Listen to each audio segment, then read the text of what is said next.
Hey, everybody. Jason Bermas here. And today is the day. It is the Fauci hearing day. Now, as of me live streaming this, we're about an hour and 45 minutes, I think, into the actual hearing.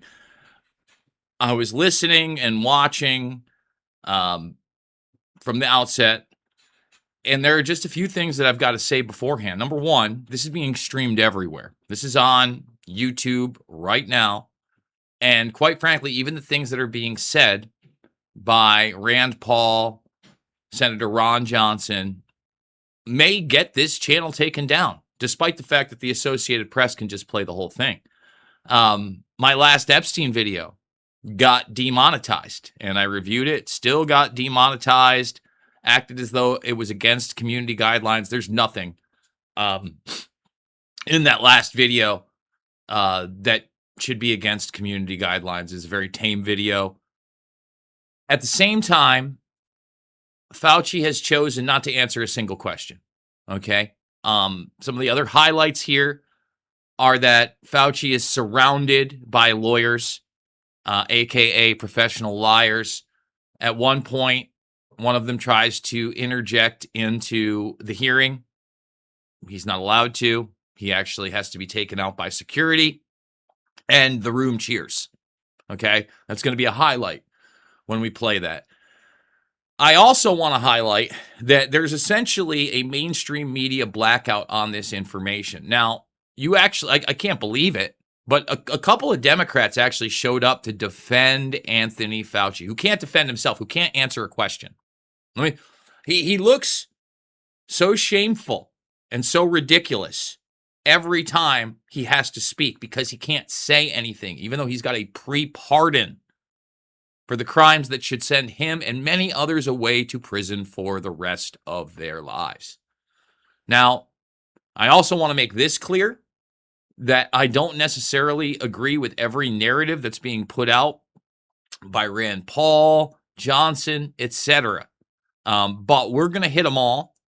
And before we get there, I'm going to show you what happened on CNN, I believe, yesterday when someone dared to bring up Anthony Fauci's name.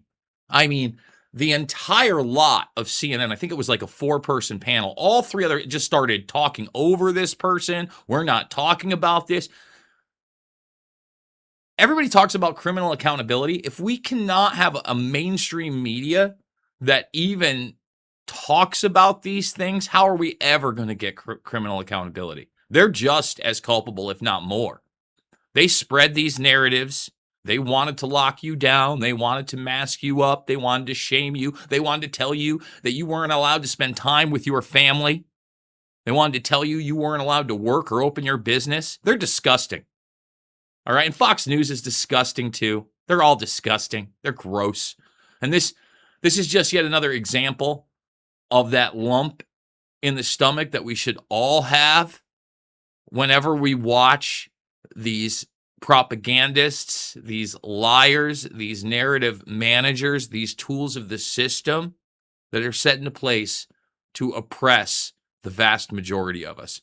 So we're going to get to the hearing. We're watching all the way through as long as I can take it. I want your comments. Get the thumbs up, subscribe, share. Again, this is a channel with almost 80,000 subscribers, and this is a hot button issue. We don't have 35 people watching. That again should explain to you that these big tech companies are just another arm of the government. Okay, these media companies are just another arm of the government. It's absurdist, really. That's what it is. So please consider supporting the broadcast. $5, $10, $15. It does mean the world to me. Big donors. Thank you, thank you, thank you. I didn't even realize it. But down below, I had the wrong link. I didn't have the S on buymeacoffee.com/Jason Bermas. We have since fixed that. Hopefully it's right in this one. So please consider supporting the broadcast. Another outlet where I just bleed followers. And, again, with 50,000 followers, the post I'm going to show you, it has 10 likes. It has 10 likes and 4 retweets. And here it is, by the way. And, I don't know much about this woman that brings up Fauci, But I can tell you that everybody else can't wait to shut her up. The names came down. They claimed it was an accident, kind of glitch. But then they did not restore them to where they should be. They put them in a different place. Right. So I'd like to see. That's not a tech issue. I'd like to see that. I'd like to see that restored. I think we need to have transparency around what's going on. I think one situation that, frankly, where we saw the government was certainly obfuscating, didn't have any transparency, was Anthony Fauci, who we're getting his diaries today, where he was purposely obfuscating about Anthony Fauci. That's actually something where we know he was purposely obfuscating. Lydia, we're sitting here talking about Americans who were killed in theater. Right. Okay. Yeah. The Americans, how about global citizens that were killed in his theater? Every single one of those scumbags jumped in and would not allow that even to be on the network. That's where we're at, okay? That's where we are at. So without further ado, let's get it. And this is the Rand Paul Fauci hearing, where Fauci shamefully refuses to answer anything, because he is a high-level criminal. High level. He is their narrative manager. And the thing is, he's the face of this, but he's also the setup fall guy for this. Okay? Because it's not like it's just him. 1 million Americans died from COVID-19. Some estimate as many as 15 million people died worldwide from COVID-19. Publicly, Anthony Fauci promoted the theory that the virus arose naturally, while privately, he was well aware of a mountain of evidence suggesting the virus originated in the lab. The American people deserve answers. The American people deserve to know why dangerous research was funded by NIAID in a totalitarian country, in a lab that lacked acceptable safety standards. The decision to fund dangerous gain-of-function research in Wuhan, China, will likely go down in history as perhaps one of the worst public health decisions. Frankly, the American people deserve an apology. I hope today, Dr. Fauci, will come clean, admit it was a mistake to fund dangerous research in China, admit that the risk of this dangerous research exceeded any possible benefits, ask forgiveness, and pledge to help our government devise safeguards so a man-made epidemic never happens again. Instead of an apology, you have for years avoided responsibility. Regarding the lockdowns, you argue that you did not personally issue every lockdown order, close every school, or impose every mandate. But officials across the country invoked your authority to justify these decisions. And you presented your recommendations not as judgments open to debate, but as dictates of science itself. Your own words demonstrate that you understood the influence you exercised. On March 14th, 2020, you wrote that the task force recommendations were driven by me, yourself, Deb, and CDC. The next day you wrote that you had convinced Mayor Bill de Blasio to close the New York City schools, so you were involved. That same night, Governor Gavin Newsom's chief of staff told you that the governor had decided to close California schools, bars, and restaurants after watching you on television. Presidents, governors, mayors, school boards, corporations, and Congress all bear responsibility for the decisions they made. The COVID lockdown, however, could never have been inflicted without you aiding and abetting the crime. Children lost years of education. Small businesses built over a lifetime disappeared. Patients delayed cancer screenings and other medical care. Families were separated from dying relatives. Workers were ordered to accept a medical procedure or lose their jobs. Worship assembly, employment, education, and travel were restricted in the name of science. While you did not impose every restriction, you used your public authority to justify them. While you concluded publicly that COVID occurred naturally, your private record tells a different story. In early 2020, your hand-picked virologist warned that the virus appeared to have been manipulated in the lab. In a conference call concerning the origin of the virus, all but two of the participants believed deliberate insertion was possible. Your concern was not merely theoretical. That same week, you led an urgent effort to determine whether your own agency had funded the research related to these experiments that were now under suspicion. Hours later, your assistant reported that the Wuhan experiments had indeed been reviewed and approved by the NIH. Those were not the actions of officials who believed that a research-related origin was an absurd conspiracy theory. They were the actions of officials urgently trying to determine whether their agency funding was connected to the research under discussion, connected to the pandemic. You could not hide that your agency had funded the Wuhan research or your long history of defending gain-of-function research. The only alternative left was to argue that COVID-19 did not originate in the Wuhan lab. You were not a detached observer. You had an institutional interest in the public believing that federally funded research had nothing to do with the pandemic. It was a conflict of interest from the very beginning. The authors of the proximal origin of SARS-CoV-2 privately had serious doubts about a natural origin. Within days, though, they flipped, and they all wrote in proximal origin that the virus was almost certainly not a laboratory construct. That paper was then used by the government and the media and you to discredit Americans who were asking the same questions that you and the authors were asking yourselves privately. You even cited proximal origin from the White House podium. You held it out as evidence that the virus could not have been engineered, but you didn't disclose your role in the discussions that preceded the writing of the paper. You did not disclose the author's original concerns. You did not reveal that you had been part of the paper, that you had read and offered editorial comments on the paper before it was published, before you began using it as evidence that it couldn't have originated in the lab. You did not disclose that you had immediately investigated yourself whether NIAID funding might be connected to the research. You did not tell the American people the full story. Duly released private messages indicate that the doubts with the authors and others didn't disappear after the publication. So while this was being waved at the White House to show that it couldn't come from the lab, the authors were still privately continuing to assign a meaningful probability to a laboratory origin, one thing in public and another in private. Some of the same scientists discussed avoiding email and carefully managing communications that might eventually be obtained under the Freedom of Information Act. The pattern is straightforward. Privately, there was alarm, then an immediate inquiry to see if NIAID's possible exposure to funding, then a rapid public declaration of certainty, continued private doubt, and then years of resistance to disclosure. The question is why? The only logical answer is that your primary concern was avoiding culpability. Your primary concern was hiding the fact that you had approved the funding for this dangerous research. Your support of gain-of-function research is extensive and long-standing. In 2011, your agency funded Ron Fauci's laboratory when it mutated the avian flu until it could spread through the air between mammals.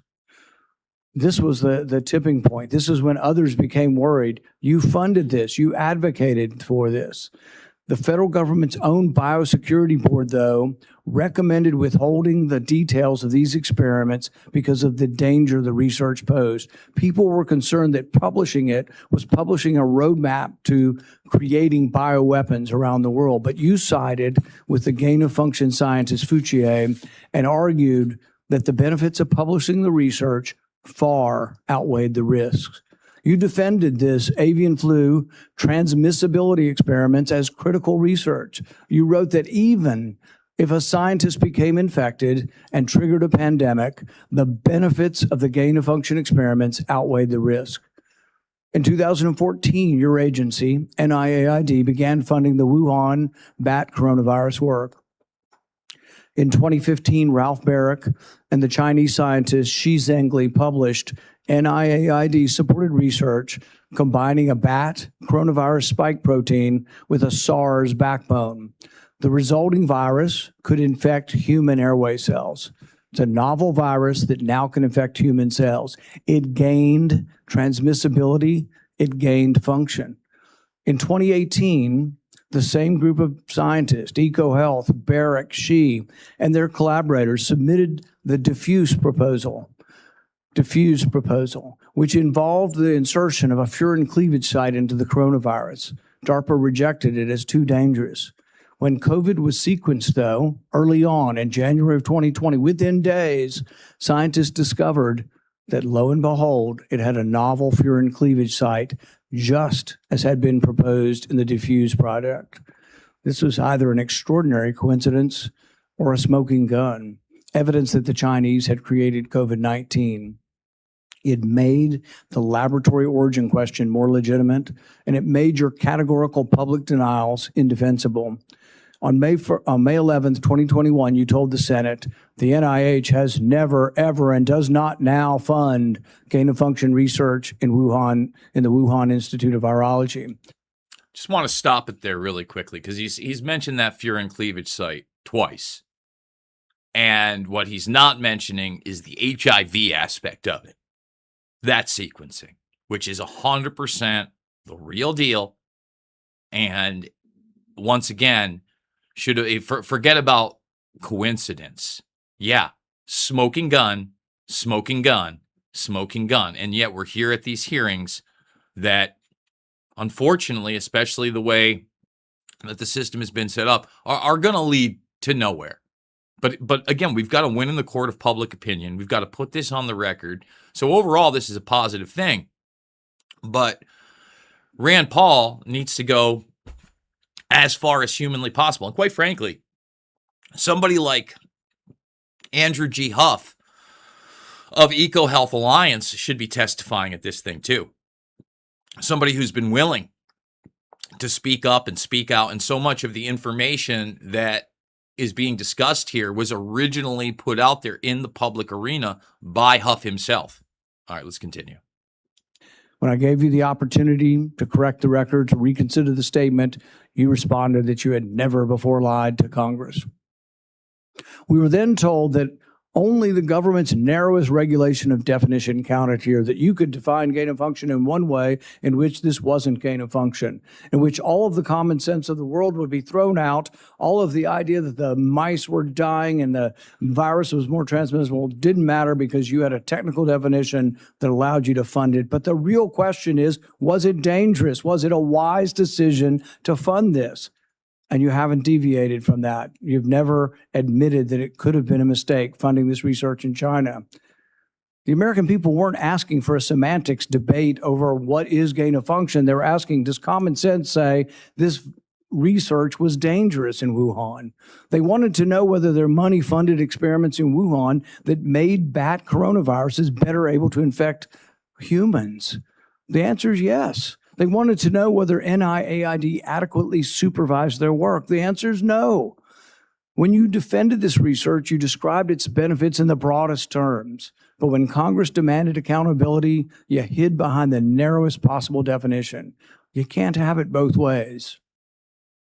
Your conduct concerning federal records raises further questions. It is a crime to destroy federal records.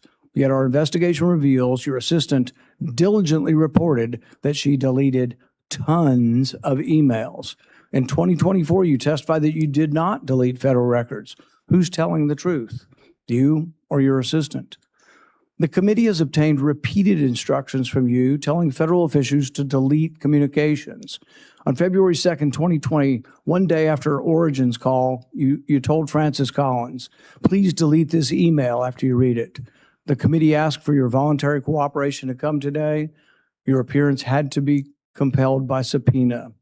You're here today under duress. You're here today because of the court ordering it. President Biden issued you a sweeping pardon extending back to 2014, the same pardon he gave to his son Hunter. A pardon may protect a person from criminal prosecution, doesn't rewrite history. It does not erase documents. It does not convert a misleading statement into a truthful one. And it does not prevent Congress from establishing what happened. There will be another pandemic. There will be another crisis. And there will again be officials who insist that uncertainty must be hidden for the public's own good. They will demand obedience. They will invoke science. I am the science, as though it were a commandment. They will argue that government officials cannot be questioned because questioning them would undermine public trust. They have it backwards. It is secrecy that destroys trust. It is arrogance that destroys trust. It is censorship that destroys trust. and it is the refusal to admit error that destroys trust. That loss of trust may be your most damaging legacy. Trust can't be ordered, it has to be earned. No scientist is above scrutiny, no government official is beyond accountability, and no public servant has the right to treat the suffering of millions of Americans as a footnote to his preferred version of history. I now recognize Senator Peters for his opening remarks. Thank you, Mr. Chairman. The Senate Homeland Security and Government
Affairs Committee has a long and a very proud history of conducting serious oversight on behalf of the American people.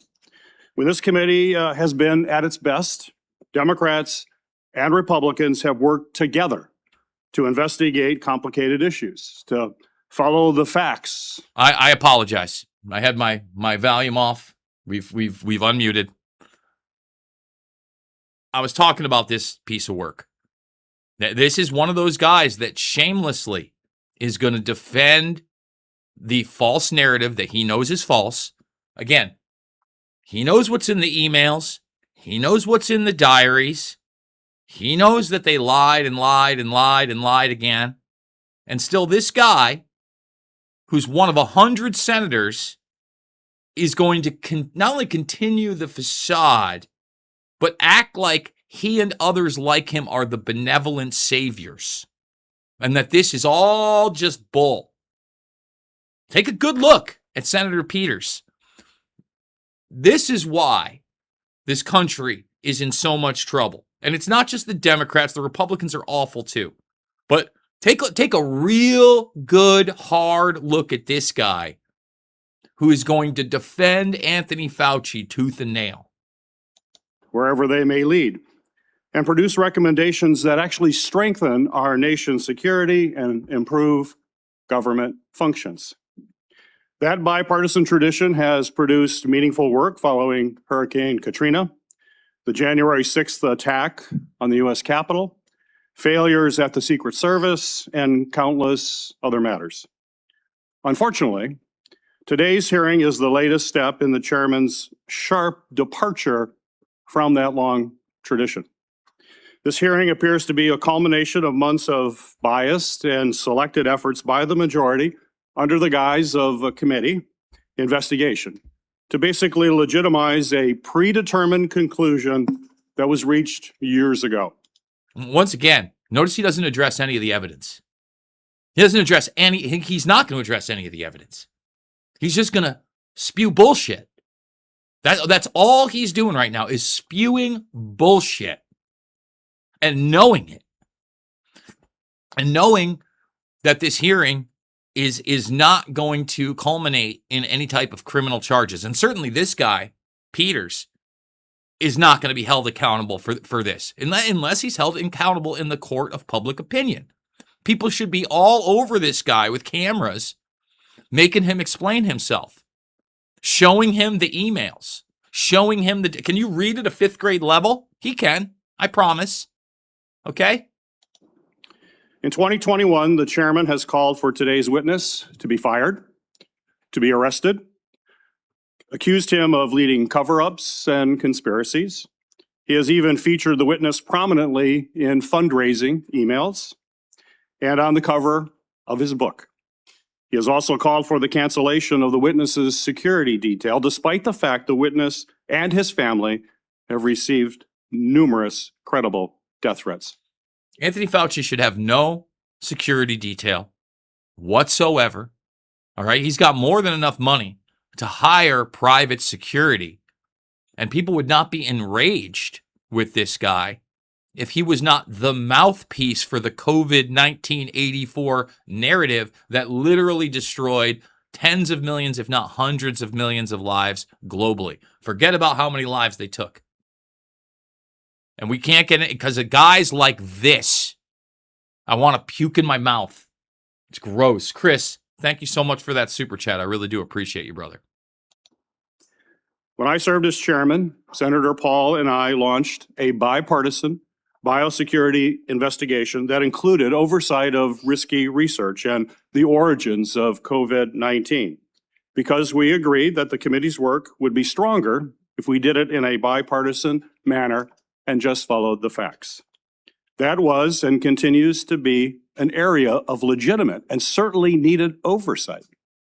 As chairman, Senator Paul has taken the opposite approach. He has abandoned longstanding practice by blocking minority participation in committee oversight actions and has chosen to selectively release committee records that the minority has never had any access to. Do you believe that?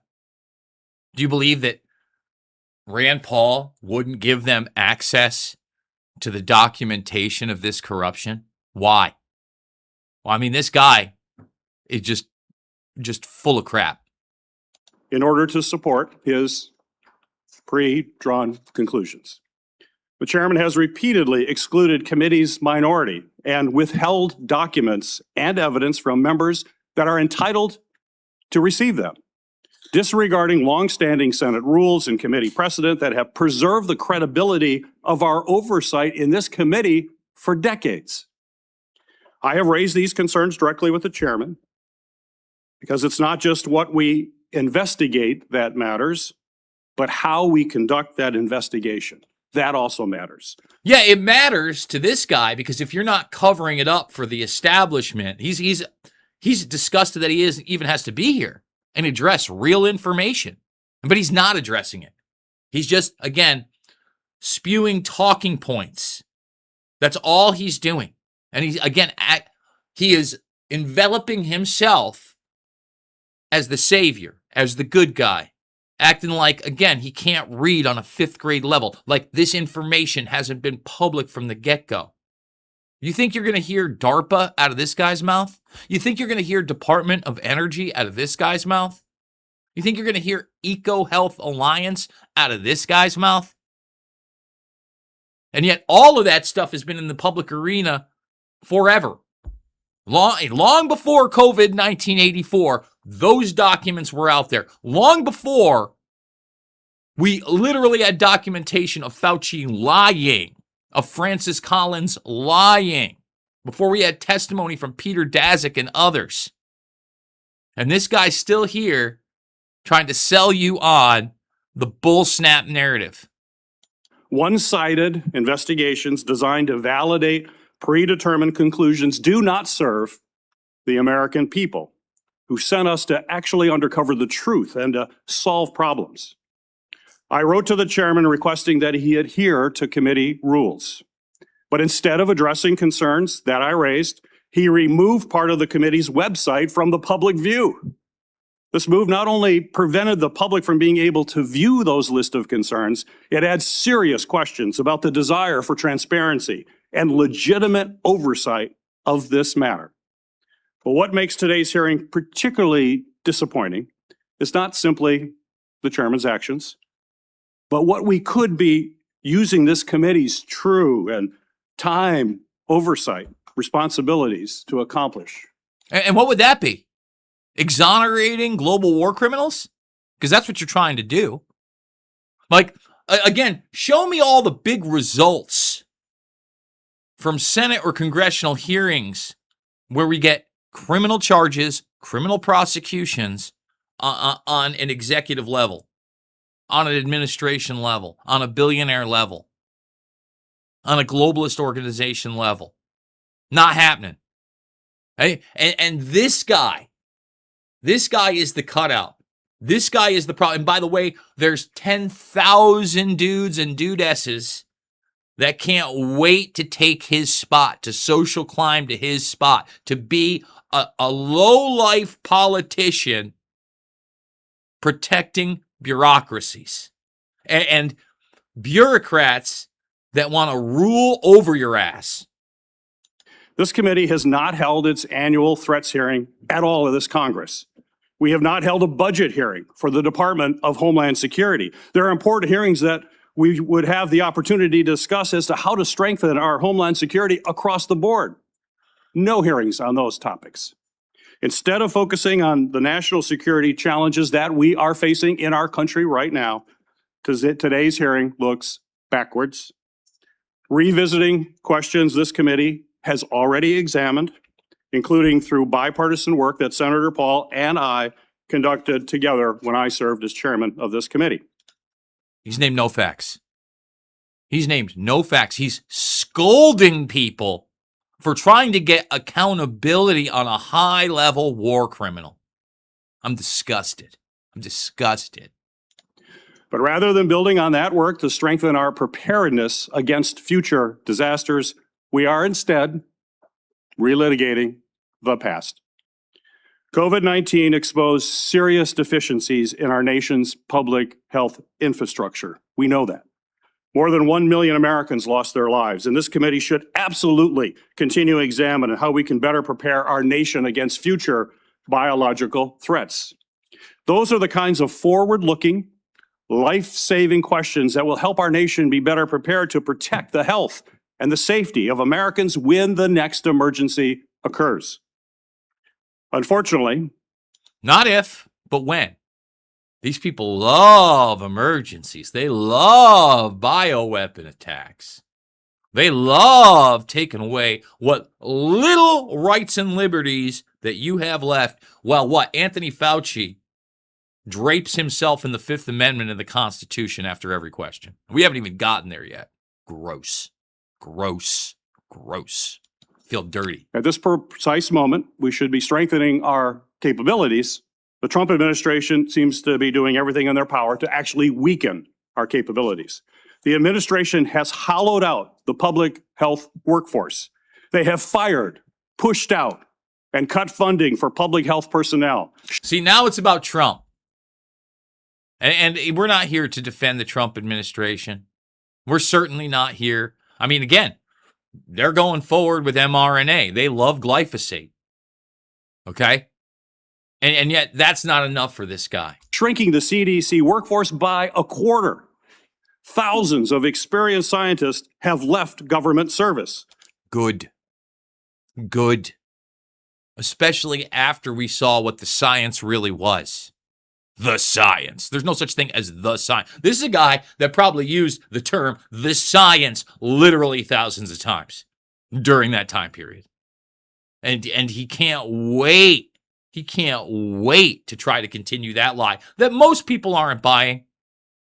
And if you are, I feel bad for you because I know what happened to you. You rolled your sleeve up for how many? You put on how many masks? You can't admit to yourself. You're like an abused girlfriend that wants to change her man. You ain't changing it. Okay? You should come to grips with reality and depart from it. And with them has gone critical institutional knowledge that cannot be easily replaced, certainly not quickly replaced. The administration, thanks to political operatives like Russell Vought, has slashed or illegally withheld funding for life-saving medicines and cutting-edge technologies that let us rapidly develop them during an emergency. Mr. Vought is now further politicizing the federal grant-making process, proposing to subject all federal grants, including those for disaster relief, housing development, and cancer research, to the whims of political appointees, not nonpartisan experts. Because, cancer hasn't exploded the last 4 decades. The research is really working. This guy's gross, man. He, again, won't even address Fauci by name at this point. Made it about the complete opposite, begging for the bureaucracies that brought us here to come back and have more power. Ugh. This is what we're up against, folks. All of this has left the American people more vulnerable to infectious disease threats, and we are already tragically seeing the consequences. Staffing and funding cuts have slowed the federal, state, and local response to ongoing outbreak of a foodborne parasite, which has sickened thousands in my home state of Michigan, as well as across the country. At the same time, the administration cuts to global health programs and international partnerships have greatly reduced our ability to contain dangerous diseases like Ebola before they spread to our shores. We should be examining whether our federal health agencies have the personnel and the resources they need to effectively prevent, detect, and respond to these threats. We should be asking how to strengthen our biodefense efforts to deter our adversaries and prevent biological attacks against our country, and how our government can better coordinate and communicate during public health emergencies. These are the kinds of forward-looking matters that are worthy of this committee's time. Instead, we are here continuing the chairman's year-long focus on one individual. History tells us, unfortunately, another pandemic is all but inevitable. Do you hear this fear-mongering? Ebola, pandemics are all but inevitable. This is the vast majority of the representatives in Congress and the Senate. It's not a right-left thing, okay? This guy, once again, has not mentioned one thing about the very serious topic of this hearing, and instead is trying to fearmonger about Ebola and other pandemic breakouts that he is almost certain will happen again. Not if, but when. The question is whether Congress and this committee will work to better prepare our country for it, or continue looking backward while our public health infrastructure crumbles around us. That is the hearing that we should be having today. Unfortunately, I fear the intent of this hearing is only meant to further a purely partisan agenda and it will not make Americans safer. Thank you, Mr. Chairman. The accusation that the committee has denied access to the minority to records is categorically false. This is the most transparent investigation in the history of Congress. We actually created a website and we put all of the information on the website. It continues to operate. The reason it hasn't been accessed is no Democrat ever signed up for it. Not one Democrat. We told them the access. They never asked for the access code. So again, the guy just outright lied. And I told you that. I told you that because, like he said, he put it online. The vast majority of what's been coming out even the last few weeks and months with Tulsi, that's all been in the public arena already. And that guy just lied to you again and again and again. Thank God that Paul called that out. All right. And again, I'm not trying to make it about Republicans and Democrats. I'm sure there are plenty of Republicans that didn't access it either. They haven't been on the website because they have not cared about the investigation. It's a practice of this committee to swear in the witness. Dr. Fauci, please stand and raise your right hand. Do you swear that the testimony you will give before this committee will be the truth, the whole truth, and nothing but the truth? So help you God. Dr. Anthony Fauci, you are recognized for 5 minutes for your opening statement. Member Peters, members of the committee, I served at the NIH for over 54 years, 38 of those as director of the National Institute of Allergy and Infectious Diseases. Over that period, I proved that I believe in and respect the value of legitimate congressional oversight. In fact, I testified before and/or briefed Senate and House committees well over 200 times over those 38 years. During and after the COVID pandemic, I have appeared multiple times for hearings in the Senate and the House, usually under oath, and sat for several days-long transcribed sworn interviews, answering questions about the very issues that are now the subject of this hearing.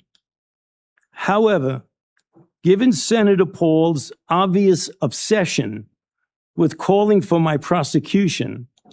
See, it's an obsession to try to hold high-level criminals accountable that literally have admitted to their crimes in documentation. That's an obsession. And I'll be honest, more of us should actually be obsessed with that. I was obsessed with 9/11 truth because I thought that we could get some accountability. I thought we could reform this country and its constitutional republic. In some ways, I still am obsessed with justice there, even though I don't think we're ever going to get it. But again, acting like Rand Paul is the source of all of Anthony Fauci's problems is the inversion of reality, which these people love to do, can't get enough of. They love inverting reality. His repeated slanderous comments about me, and recently his publicly releasing my unredacted personal diary aimed at embarrassing and intimidating me, the only conclusion I can reach. It wasn't embarrassing or intimidating. It was showing you were a criminal, showing you were a liar. All right? Among many other things. To embarrass you? To embarrass you? It's embarrassing to me that I live in a country where you're able to sit up there after committing your crimes and not being held accountable at all. That's what's embarrassing, Fauci. Is that the sole reason he is calling me before this committee is to get me to say something, anything, that could vindicate his repeated public pledges that I end up, in his words, quote, behind bars, unquote. Any reasonable person who has followed his unhinged obsession with me would readily come to the same conclusion. Therefore, just insanity. Anybody who had no idea about the situation and had the evidence and the videotapes of Fauci contradicting himself and lying and lying and lying again would come to the opposite conclusion. They would say you deserve to be in prison. And again, that's why you got a pre-pardon for supposed crimes you never committed. That's why you take the Fifth Amendment for literally every single question here. although it pains me to do so, because of the respect I have for the legislative branch of government and my decades-long record of cooperating with Congress, under the advice of my attorneys, I will invoke my right under the Fifth Amendment of the Constitution to refrain from answering your questions. Thank you. We will now begin a round of questioning. Dr. Fauci, your testimony today is compelled by a lawful subpoena. As you know, it's a crime under 18 U.S.C. Section 1001 to knowingly make a material false statement to Congress, with a penalty up to 5 years of imprisonment. Understanding that you are under oath, the American people would like to understand your reasoning, your rationale for why you chose to fund the research in Wuhan. There have been, intelligence agencies, the CIA, the FBI, the DOE, have all come to the conclusion that more likely than not, the virus came from the lab in Wuhan. And so we'd like to know, what was the rationale? What was the discussion? How, what went behind the decision to fund the research in Wuhan? How did you come to the conclusion that a totalitarian country would be capable of doing this in a BSL-2 lab, a lab that lacked the security, What was the reasoning? And are you sorry basically for making the decision? Would you, like given another chance, say, well, gosh, circumstances now as I know it, maybe it wasn't a wise thing. Can you explain to the committee why you chose to fund this dangerous research in China? On the advice of counsel, I respectfully decline to answer based upon my rights under the Fifth Amendment of the Constitution. In the red folder on your table is a copy of Section 192 of Title II of the U.S. Code. Your counsel has been provided a copy as well. That section makes it a crime for a witness appearing under subpoena to refuse to answer any questions pertinent to the question under inquiry. Do you have that in front of you? On the advice of counsel, I respectfully decline to answer based upon my rights under the Fifth Amendment of the Constitution. Can't even tell you whether or not the thing's in front of him. It's a farce. It's a dark joke. It's the dark cartoon we live in. Let the record record that the witness has refused to answer whether there's a folder in front of him based on his Fifth Amendment right. It is true that you're appearing under direction of our subpoena to provide testimony on matters under consideration by the committee, including the origins of COVID-19, risky life sciences research, and your tenure as a federal government employee. Additionally, you've been provided a full and unconditional pardon dated January 19th, 2025, for any offenses against the United States which may have been committed or taken part from January 1st, 2014 to the date of the pardon for a 10-year period, arising from or in any manner related to your service as director of the National Institute for Allergy and Infectious Diseases, as a member of the White House Coronavirus Task Force, or the White House COVID-19 response team, or as chief medical advisor to the president. Have you refused this pardon, or do you have any reason to believe this full and unconditional pardon, this grant of immunity, would somehow require you to plead the Fifth Amendment? On the advice of counsel, I respectfully decline to answer based upon my rights under the Fifth Amendment of the Constitution. Based on the facts presented, I'm going to direct you to answer the questions. The committee has issued a valid subpoena. They've requested your presence here. The questions are very pertinent to your decision-making as head of NIAID, as well as a chief advisor to the president. Do you still refuse to answer the questions? On the advice of counsel, I respectfully decline to answer based upon my rights under the Fifth Amendment of the Constitution. Let's do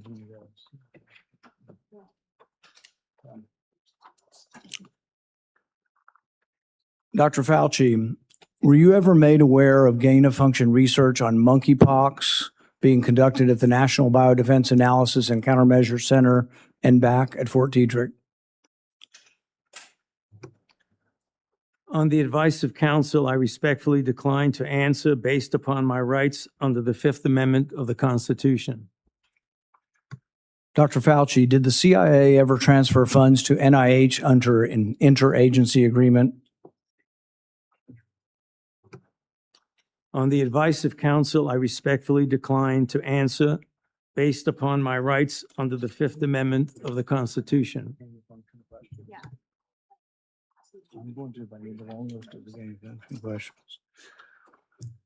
Dr. Fauci, did the NIH ever conduct research for or in coordination with any element of the intelligence community, CIA, ODNI? On the advice of counsel, I respectfully decline to answer based upon my rights under the Fifth Amendment to the Constitution. The reason why these questions are important is, President Trump has done a ban, and we're glad that he did a ban on gain-of-function research. So we're better off than we were when we had an advocate serving as head of NIAID, an advocate for gain-of-function research. There is still, though, a question, though, whether or not the intelligence community is adhering to that order. There's a question of whether or not gain-of-function research is still ongoing. And these are important questions the American people deserve to know. Dr. Fauci, have you been read into any classified Department of Homeland Security program, any prospective special access program concerning gain-of-function research? On the advice of counsel, I respectfully decline to answer based upon my rights under the Fifth Amendment of the Constitution. When we look at the research in China, the gain of function research that you've denied was gain of function, one of the things that startled the scientists when they saw COVID in the first couple of weeks was when they looked at the sequence of it, they said, oh my God, there's a furin cleavage site in it. And in this particular family of coronaviruses, the sarbecoviruses, they'd never seen this before. They were also startled to look at it and see how it was coded for, what the codons were, and to discover that the codons used out of 36 different possibilities turned out to be the one that was commonly used in gene manipulation by scientists. The HIV, Rand. How about the HIV in the furin cleavage site? How about that sequencing? How about that code? See, that's where I get angry, because it's actually so much worse than you're even going to hear in this. Not that the mainstream media is going to pick up on it. They're going to whitewash it. And they've allowed this guy to just sit there and not answer any of these questions.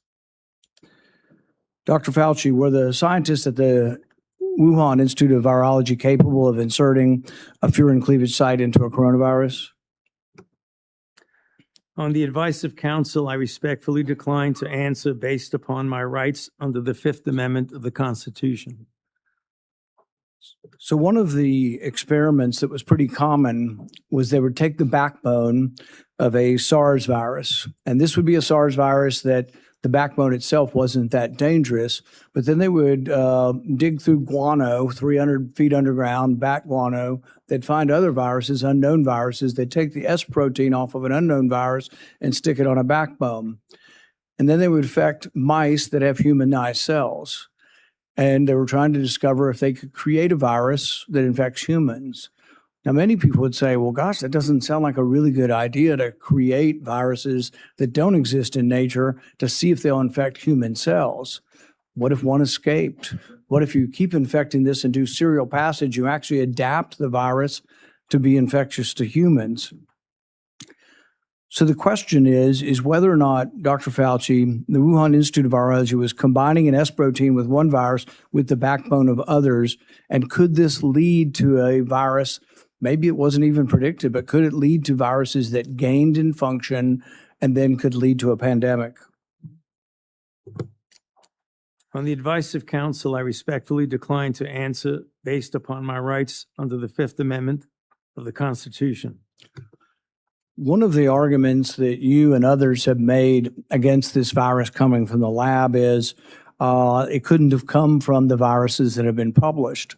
And nobody's really arguing that. I think from the very beginning, people acknowledged that the viruses that have been published are too far evolutionarily distant from a virus that could have become COVID-19. But what has never been acknowledged by the side who tries to call the other side of conspiracy theory, which is really something you don't usually see in a scientific debate. This is the first time I've ever seen an article printed in Lancet by your friends who called this a conspiracy theory. You know, these are the kind of things you see as a screed on a political, website. You don't really see this in science. But when they release this as being a conspiracy theory, we're wondering that when you do this, when you combine these viruses and are able to grow them in humanized cells, whether or not this kind of risky research, whether you call it gain of function or not, whether you use the definition of gain of function, whether this kind of research should have had more scrutiny. I think in your House testimony, you testified that you never traveled to China and that you were unaware that anybody at NIH ever examined the labs, that you trusted the Chinese scientists. I think you said that even recently, that with your discretion, you trusted the Chinese scientists. The problem is that even in our country, we trust our scientists. They're good American scientists, probably doing the right thing for America. But at the same time, we oversight to make sure it's not dangerous research, but we also investigate the lab. I believe Fort Detrick was one of our main labs, was closed down in the last year or two because of, research institute, a research incident that was dangerous with dangerous pathogens. And so the American people would want to know, how could you approve this dangerous research in China, say that you trusted the Chinese scientists, And then in the end, you had to admit that you'd never been there, and none of your inspectors had ever been there. Dr. Fauci, had any of the labs where this dangerous research was occurring, were any American lab oversight or lab investigators, did they ever appear in these labs to make sure that they were safe labs? On the advice of counsel, I respectfully decline to answer based upon my rights under the Fifth Amendment to the Constitution. So one of the main theories for those who have looked at this being created in the lab was the idea that could have come from a virus not previously published. Dr. Fauci, are you aware that Dr. Shi, who worked for the Wuhan Institute of Virology, was said to, and I think in her own words, to have over 100 viruses that had not been previously published that could have been a close enough relative to create COVID-19? Are you aware of that? On the advice of counsel, I respectfully decline to answer based upon my rights under the Fifth Amendment to the Constitution. Under your testimony previously, when you denied ever having funded gain of function in China, it was so adamant as to be striking, to leave no room for any interpretation of what is or isn't gain of function research. But there's another important question. Did you fund gain of function research in other biolabs around the world? On the advice of counsel, I respectfully decline to answer based upon my rights under the Fifth Amendment to the Constitution.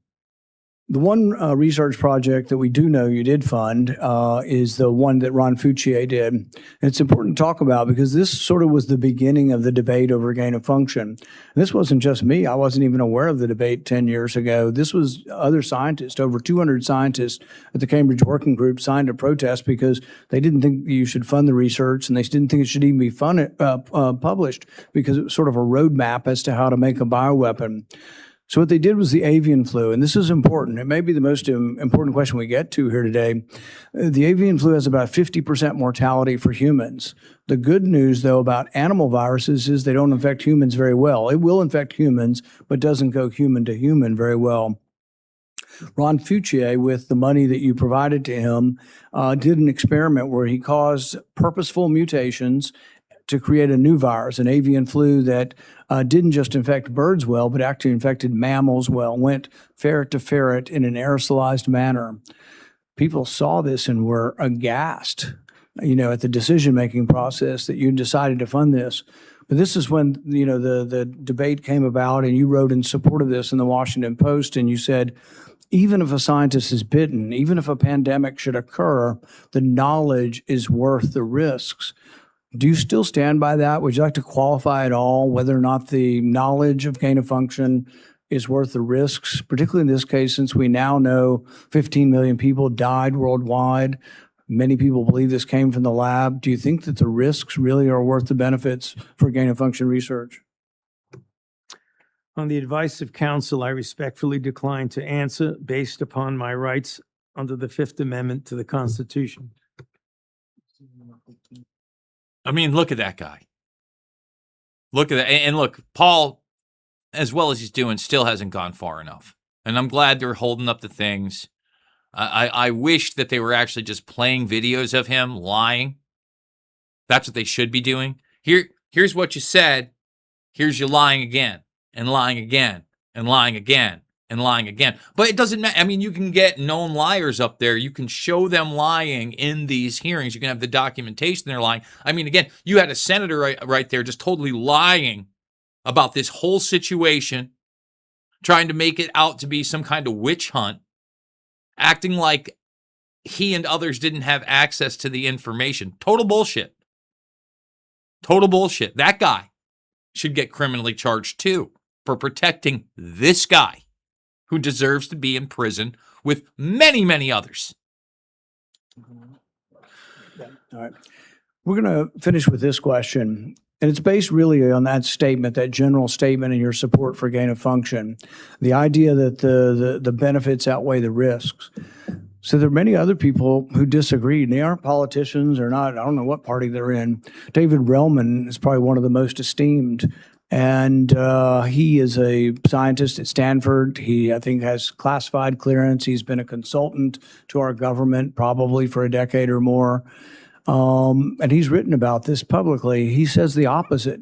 He said that the risks of this research do not outweigh the benefits. He said the risks, we shouldn't do it. Richard E. Bright, who's been involved in this debate for 2 decades, says the same thing. Says we really shouldn't be doing this at all. There's a quote also by, if the Kevin Esfelt quote is that at the very end.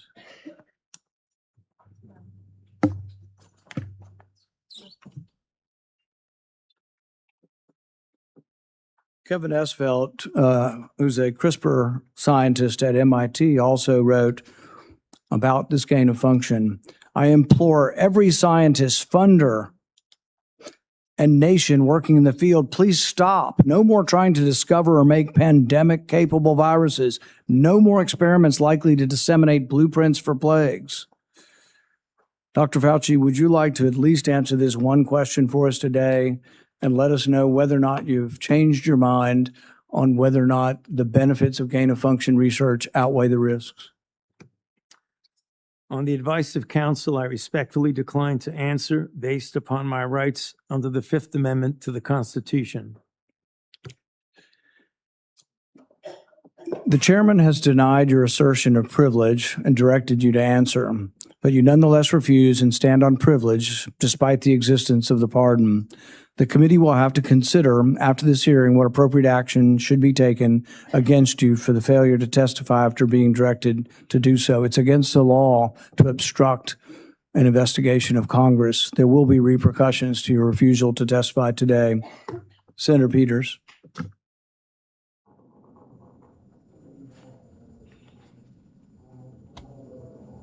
You're not. And this guy, again, he's just going to repeat the same thing he said the first time. There literally will be no new information, no acknowledgments of the crimes that this guy's committed. He's on a script. Okay? So what he said before is going to be what he says now. And again, he's going to try to project this narrative that somehow the guy who got a pre-pardon for crimes he supposedly didn't commit and refuses to answer any questions is really Saint Anthony Fauci. He deserved all the love and the praise. And they had the Fauci doll. They had the Fauci candles. They had a kid's book with Fauci. Literally. Everything I say, real products for this guy. Like he's a sports mascot. Not recognized. You're not recognized. If you are unruly, you will be removed from the proceeding. And look, Paul's talking to Fauci's lawyer right now, one of the many lawyers. And this is a highlight for me because it shows you these people are indignant, they're insufferable, they don't care. They're going to do what they want to do. And even when, again, the crowd cheers as he's led out by security, you think that's going to make the mainstream media? Think they're going to play that on CNN? Or I'd be shocked if they played it on Fox News. They should. You are not recognized, and you are not recognized, sir. Sir, you are not recognized. You are not recognized. Security, we'll hold off. But you will respect these proceedings. You were told not to sit at the table. You insist on sitting at the table, and we told you would not be recognized. You are not invited here for testimony, sir. You are being disruptive. Would you behave this way in a courtroom? No, because the judge would put you in jail. I can't do that today, but I can have you escorted from the premises. So I would say, sir, sit quietly and don't say another word. I said, sit quietly. You are not recognized. Another word and you're gone.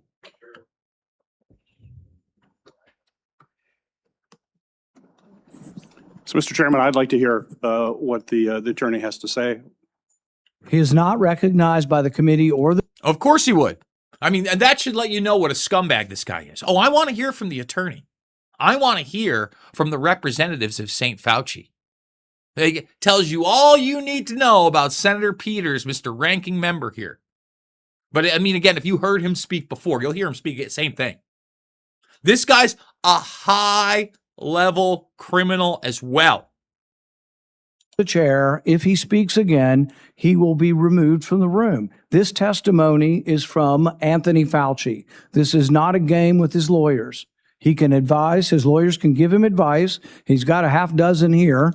They're all allowed to talk to him. Yes. All right? Yeah. But the attorneys are not recognized. In fact, the attorney was told not to sit at the table, and he's not obeying that recommendation. There's a row behind you, sir. That's where you were told to sit, and you're not. And now you're disrupting the proceedings. And so, look, this is the way Anthony Fauci wants to be remembered. For a lawyer not listening to the rules. That's the way you want to be remembered, and that's what you're going to do. You are not recognized, sir.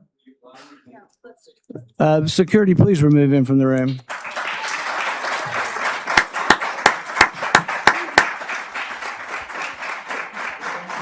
See that? You hear that? That's the moment right there. They all know this guy's a criminal. That lawyer, oh, God, I detest lawyers so much. Do want to thank the individual for the GOAT trophy. Not sure exactly what that is, but thank you so much for that GOAT trophy. I also want to thank Michelle Ritchie for her kind donation over on the Buy Me a Coffee. Again, the links are down below. And Jamalama, thank you. Appreciate you, Jason. Like and share. Thank you, Jamalama. I appreciate you guys. Let's continue on.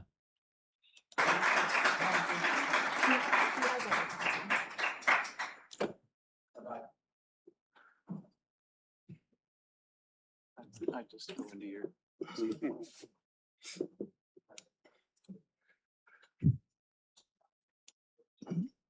Bye. Bye, Felicia.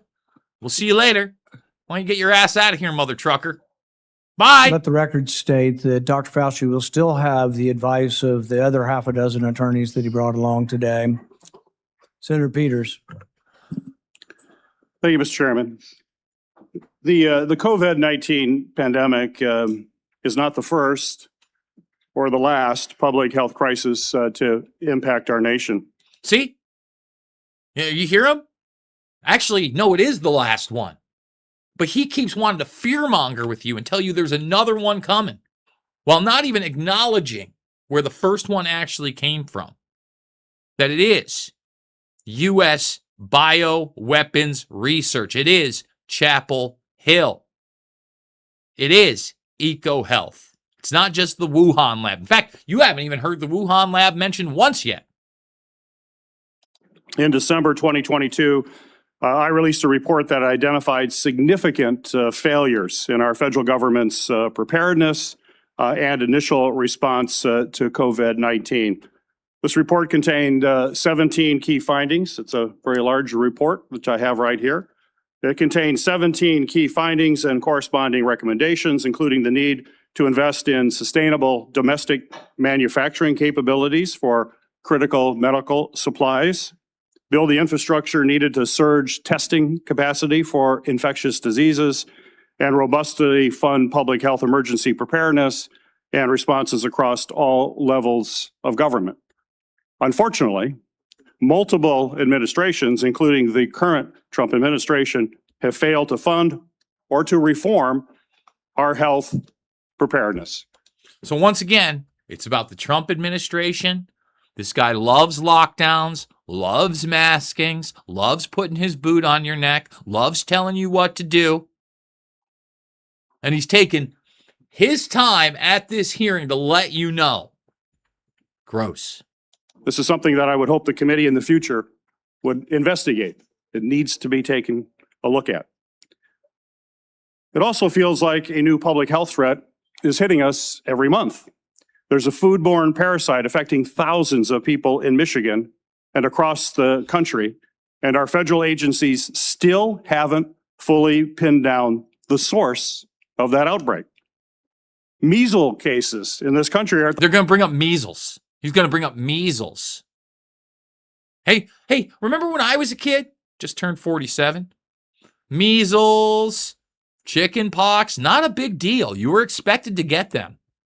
And then you were immune from them. But no, we're not going to talk about, am I okay? How's my generation doing? Huh? A bunch of us culled by measles? But oh, no. It's all about this administration now. Let's not look at Anthony Fauci. Let's not look at Francis Collins. Let's not look at Barrick. Let's not look at Dazik. Let's not look at the Department of Energy. Let's not look at DARPA. Let's not look at the Central Intelligence Agency. The highest they've been in 35 years. More children are getting sick and even hospitalized from this preventable disease. Over 1,000 people have died from the Ebola virus in Africa, and we don't know how widespread this crisis actually is. We have a hantavirus scare on a cruise ship, and though it hasn't made headlines in the way that the screwworm threatening our food security has, I remain concerned about bird flu that is also spreading and could one day cause a pandemic. This is also something this committee should be investigating and holding hearings on. Since January 2025, the Trump administration has taken a number of actions to drastically weaken our ability to fight infectious diseases and biological threats that endanger Americans. These actions are both incomprehensible and are also inexcusable. They include slashing funding for public health and infectious disease research, canceling contracts for cutting-edge vaccine technology, shutting agencies responsible for tackling infectious diseases around the world, firing thousands of federal employees with keeping our communities and our medicines and our food supply safe, and injecting political appointees in what should be non-political grant-making functions. That is something this committee should be looking at. I could go on. I could go on all the topics that we need to be looking at moving forward to protect this. He can go on about everything except for the crimes of Anthony Fauci. He can go on forever about oppressing you, about bringing in more government regulations, about telling you how to live your life. He can go on forever about that. But then he'll lie about access to documents we all have that show this guy should be in prison for the rest of his life. Prison for the rest of his life. Country. We're not doing that in this committee. That's what this committee was designed to do. It's what it has done throughout history. It has done it in a bipartisan way. We should get back to that and think about the future of this country and keeping this country safe. When a crisis like COVID-19 strikes, we have an obligation to examine what went right and what went wrong to provide accountability for the American people. For the Predator class, everything went right. I mean, they would have liked to actually do us dirtier. They would have liked everybody to roll their sleeves up for 17 hate and lie shots. They would have loved everybody to just shut their business down and shut up. Okay? So for the general populace, nothing went right for us. Nothing. But for guys like this, all right, that are set up to prop up an authoritarian establishment, oh, baby.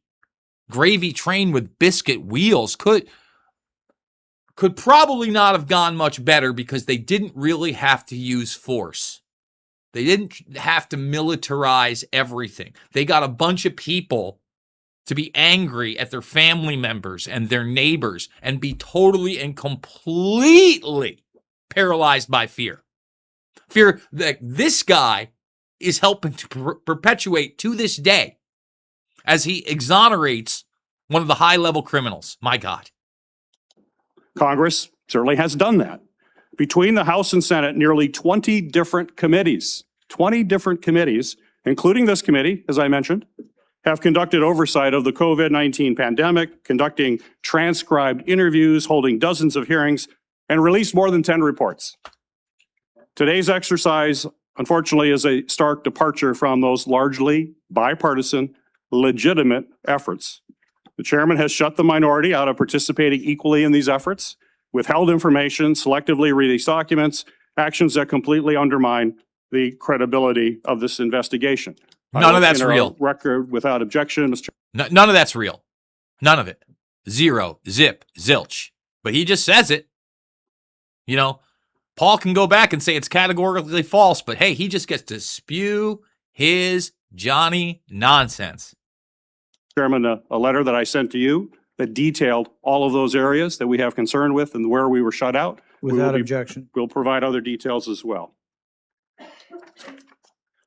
I think today's hearing unfortunately does real damage. It's tempting to turn one person into the scapegoat for a crisis that hundreds of officials across both the Trump and the Biden administration were responsible for handling. And by the way, He's not the only one that should go to jail. But I mean, he's telling you that any kind of real accountability, or because there's not going to even be real accountability here, any kind of shining light on the darkness does damage to the country. Telling the truth does damage to the country. This Peters guy is a piece of work, man. And it does so in a way that people that are facing death threats, this is only going to unfortunately deter other scientific experts from public service to understand that this is what they would have to go through as they provide their advice to us. We're not going to make our nation safer, and I hope that we can restore by doing these kinds of activities, and I hope that we can restore our legitimate bipartisan oversight that's going to help strengthen our public health and pandemic preparedness and other homeland priorities. That's what this committee needs to focus on. It hasn't the last year and a half. Let's hope it does in the future. Thank you, Mr. Chairman. Senator Johnson. Thank you, Mr. Chairman. Dr. Fauci, I hope the American people listen very carefully to Chairman Paul's opening statement. You know, I was able to meet Ron Johnson last year, even ask him a question about 9/11. And I'll be honest, you know, I've watched this already. This is where it's going to get dicey. Let's see if YouTube pulls this live. It shouldn't. Obviously, it's streaming all throughout the web right now live. Obviously, this is streaming on YouTube right now. But Senator Ron Johnson is going to say some things that maybe got my channel taken down several times during the COVID-19 84 nightmare. But let's get to him. I think it's a stunning indictment of the actions you've taken that have been so destructive to global health. I certainly understand why you needed a pardon. I certainly understand why, on the advice of counsel, you're not answering any questions, because I think it'd be almost impossible for you to answer the questions truthfully without really demonstrating what you did. Not almost impossible. Not almost. Completely impossible. No qualifier there. Not almost. It would be totally and completely impossible for him to be truthful without incriminating himself. But again, Anthony Fauci's not a truthful guy. Your culpability, self-incriminating. We have, all of us has prepared a lot. I've been deluged with questions to ask Dr. Anthony Fauci. There are so many legitimate questions that deserve answers, and now you're not willing to provide those answers. So with my limited time, I'm going to talk about things that my investigation have revealed that have not been adequately answered, and quite honestly, haven't been adequately covered by the legacy media. I'll kind of combine the questions into kind of one, but you know, I certainly, let's put up the last COVID chart. I was warned pretty early on about the dangers of the experimental gene therapy that you've called a vaccine, but it really falls under the definition of gene therapy. So I was going to ask you, I mean, were you carefully monitoring the safety surveillance systems like VAERS and vSafe that literally were deluged with complaints? You know, currently, worldwide, there have been almost 1.7 million adverse events reported to the VAERS system. Of those, over 39,000 were deaths. And of those deaths, 24% occur on the day of vaccination within 1 or 2 days. 24%, which, by the way, just happens to be the same percentage that a Rasmussen poll pointed out the American public believe 24% of the American public believe they know somebody who died of the experimental gene therapy. Let me just go through some of the other ones on there, because you got Tylenol on there. Again, obviously the 1.6 million on the bottom is trying to show you this in relationship. But then you got the flu shots, which is the runner-up, okay? Then you got dextromethasone, which, you know, is this cheap steroid. And then you look up at the top at ivermectin, and then hydroxychloroquine underneath. and it's not even ballpark. Although here we have the remdesivir that should have never been introduced in the first place. And I think that those are actually very, very low compared to what actually happened, because once again, they did it in the vast majority of these hospitals, and so many people can't come to grips with the reality of what that did to them or their loved ones. Just throwing that out there. Okay? So again, I was certainly interested in asking you whether or not you were following this as carefully as I was. It's not my responsibility to follow safety surveillance systems, but I did. And by the way, when I published, this is actual government information. When I published it and people had me on their shows, they would be censored by Facebook. They would be deplatformed. I think largely at the behest of the actions you took to make sure that disinformation wasn't spread. This wasn't disinformation. This was the truth. Of course it was the truth. Of course it was the truth. And remember, they came up not just with disinformation or misinformation, they came up with that new term of malinformation. Totally 100% truthful information that just hurt their narrative. Once again, that should have been brought up in these hearings. You don't hear about the malinformation either.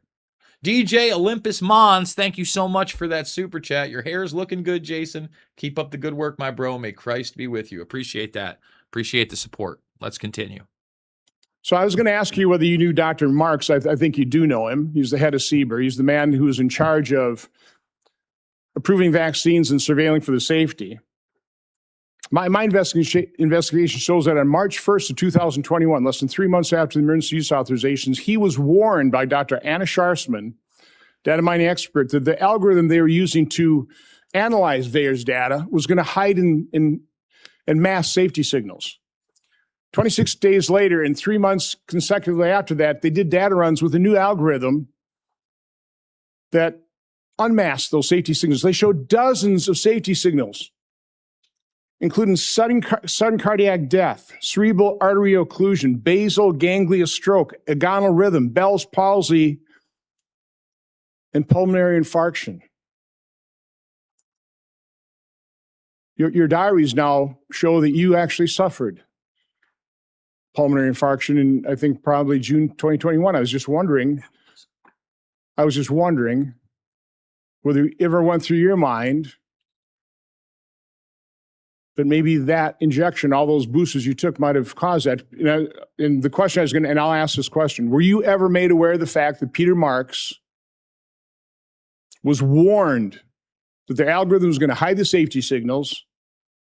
And were you told that senior FDA officials were given shown dozens of safety signals associated with the COVID injection? Let me just stop it there, because you're hearing the word algorithm. And we've all become so comfortable with the algorithm. And it's just like this catch-all term of what you see and what is presented to the public. It's not an algorithm. It's controlled programming, just like artificial intelligence is programmed intelligence. Okay? These quote-unquote algorithms are narrative management control, and they are programmed to lie to you. I hate the term, but we got so comfortable with it because the vast majority of us, when we're taking high school math, we learn about the algorithm. We learn, and then we associate that with science and mathematics. And when they use the term algorithm, what it really means is we're controlling the narrative through programming. On the advice of counsel, I respectfully decline to answer based upon my rights under the Fifth Amendment to the Constitution.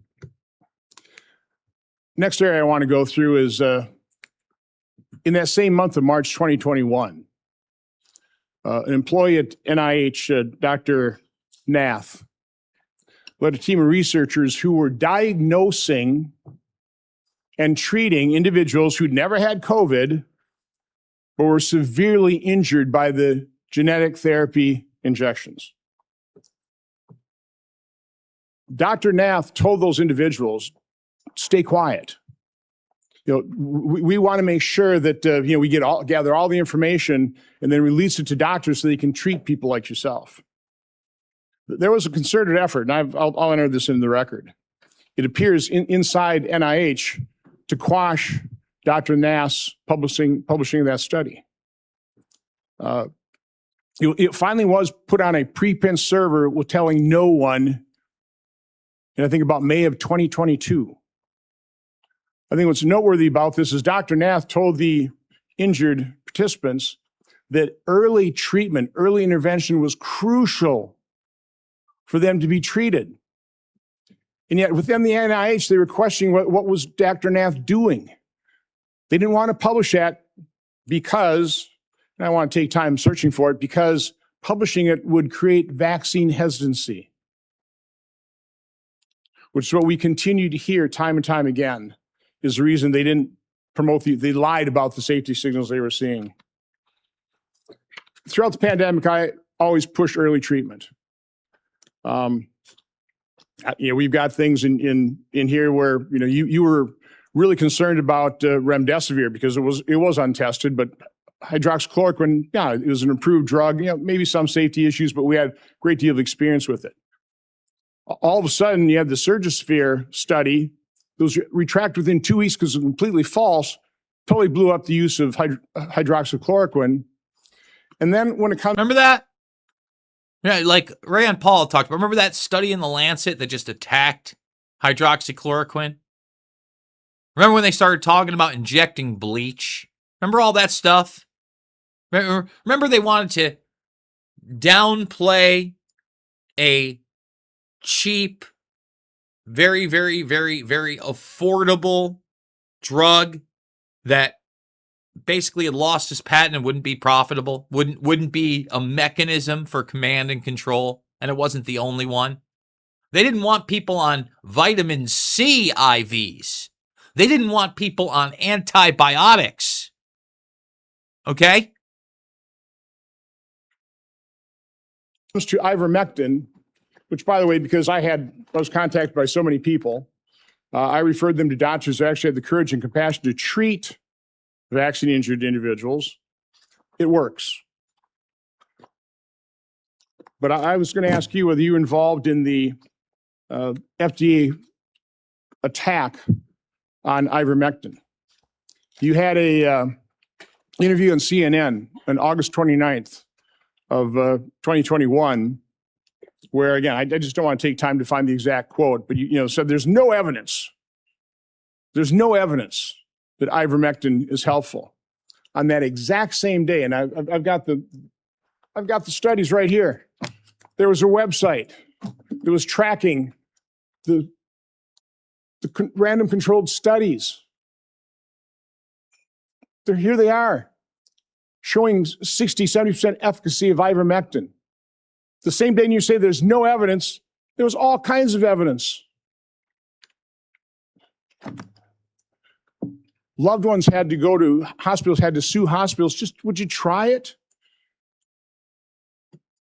So I would want to know, to what extent were you involved in sabotaging hydroxychloroquine, ivermectin, and did you do that because you knew the only way you get an emergency use authorization for these drugs, these experimental gene therapy, was if there was no effective treatment, you couldn't get the emergency use authorization. So is that why you help sabotage these cheap generic drugs in favor of remdesivir, which, by the way, nurses, are you aware of the fact that nurses called it "run, death is near"?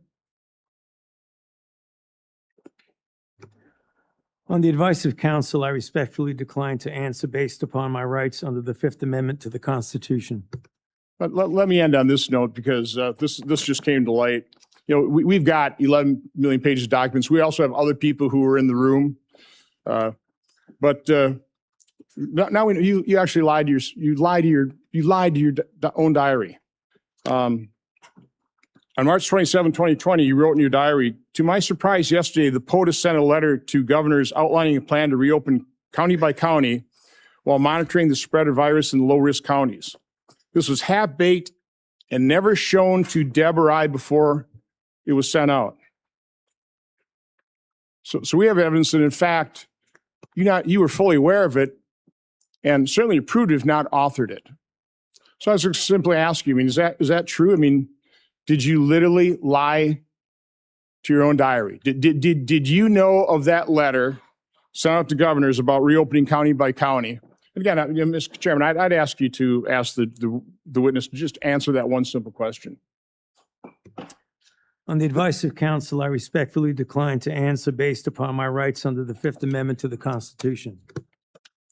Thank you, Mr. Chairman. Senator Hassan. Thank you. Dr. Fauci, I want to start by thanking you for more than 50 years of service to. So here's another one.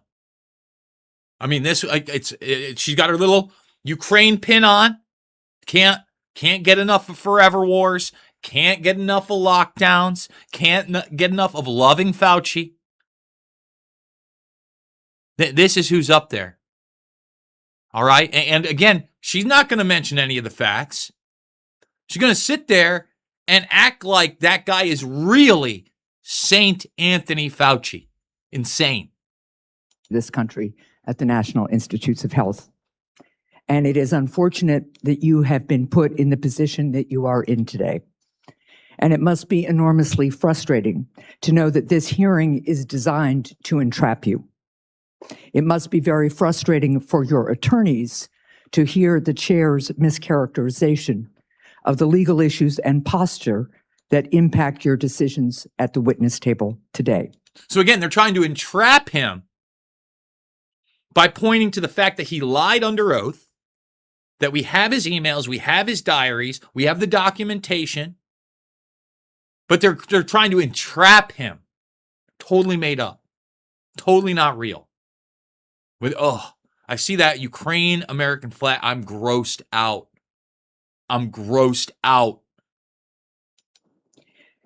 Meanwhile, by the way, how about all those biolabs that got confirmed in Ukraine too? How about that? Yeah, again, the downplaying of literal biological warfare that this country has been involved in since post-World War II and beyond is disturbing. It's disgusting. I was going to ask you a series of questions about things that are relevant right now to the people of the United States about the state of public health in this country. Since President Trump took office in 2025, more than 4,500 cases of measles have been reported. That is more cases in the year and a half since Donald Trump has been president than were reported from 2000 to 2024. Measles. The hearings about measles.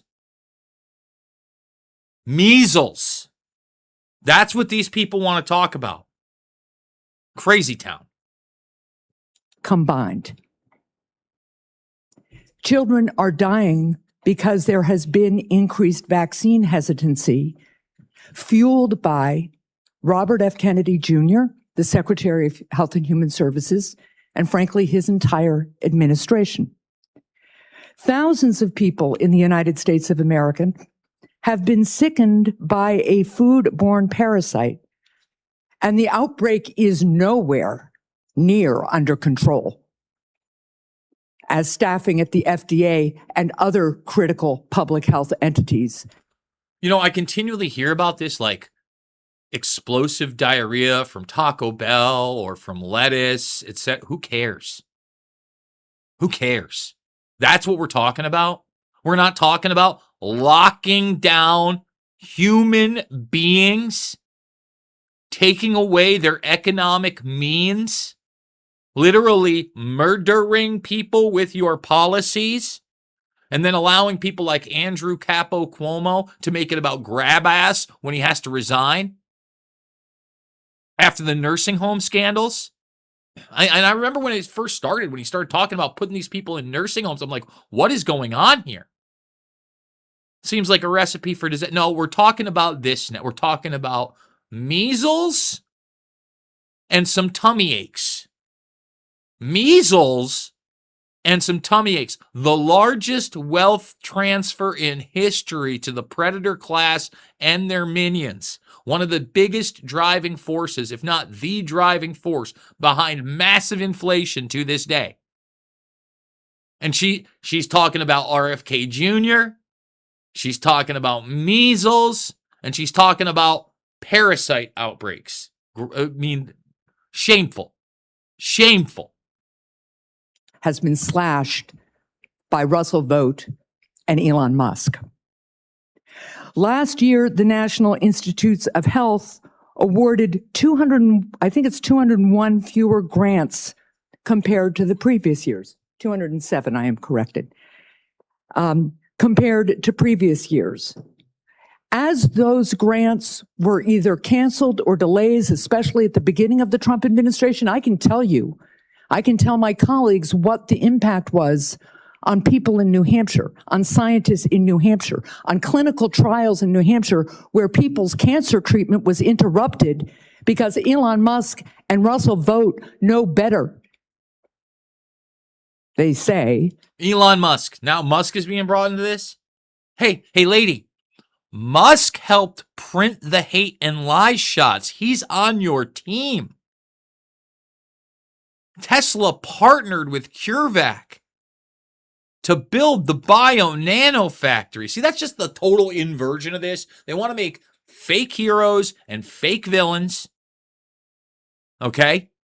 And at the same time, no real, it doesn't matter how much documentation. It doesn't matter if you have them dead to rights again and again and again. If it's not the establishment agenda, you're shit out of luck. Then the people at NIH about what to fund.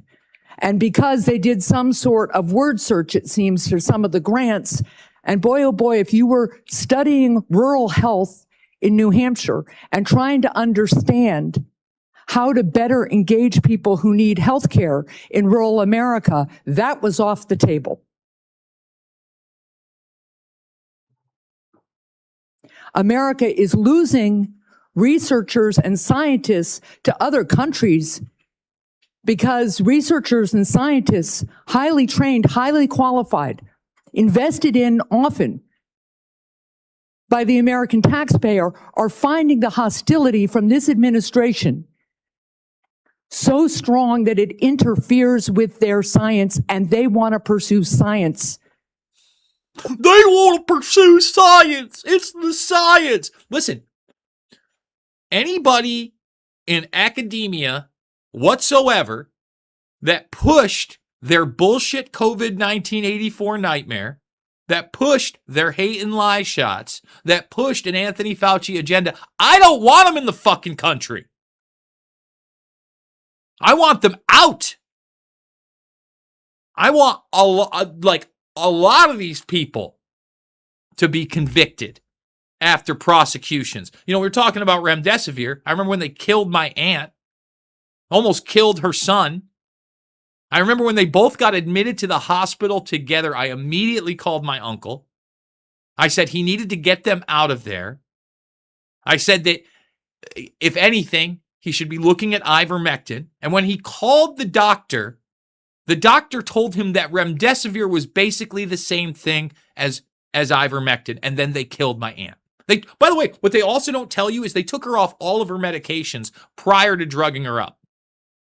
And she was on a ton of them because that's what the medical industrial complex does. They get you hooked on as many of these drugs for as long as possible. They have no interest in curing anything, in giving you the proper health and dietary and exercise advice. None of that. And that's the science this woman's talking about.